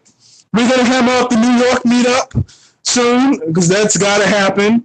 And I'm just really excited about where this thing is going. I mean, this was a great time to reflect on where we've been versus where we are now. And one thing you will hear from BAIO administrators and early people is that we will always talk with you in a spirit of gratitude. And that's something that a lot of these other groups don't. They're not thankful or gracious or grateful for the people who support them. We don't make that mistake. We are beyond thankful. We are beyond, happy that you're here. But we are grateful for anything you can, just being here and sharing. We are thankful and grateful for it because we know what it's like to operate in a pure desert where nothing is happening. So, you are like a gift from God for us, and we love y'all. We really do. Most definitely. And as far as the New York chapter, Wednesday at 8 p.m., there's going to be a Google Hangout. Sweet. So anybody from New York, I posted it in the BAIO lean group for New York, the New York chapter, and I also posted it in my Holipsism Haven group on the Ning site. So exactly. That's the next thing. And also Information Man, I believe that's his name, Information Man Show, is interviewing me on the 9th, but he hasn't sent me the link and stuff yet. When he sends that to me, I'll send it to you guys because I'm going to be doing an interview with him on the 9th.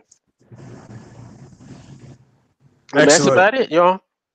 So, I will holler at you good people later. Thank you, Bell Thanos. I'm much appreciative for everybody that survived the finger snap. And I will holler at you good people later. Peace, Neo. Thank you so much for doing this, brother. No problem. All right, later. Peace.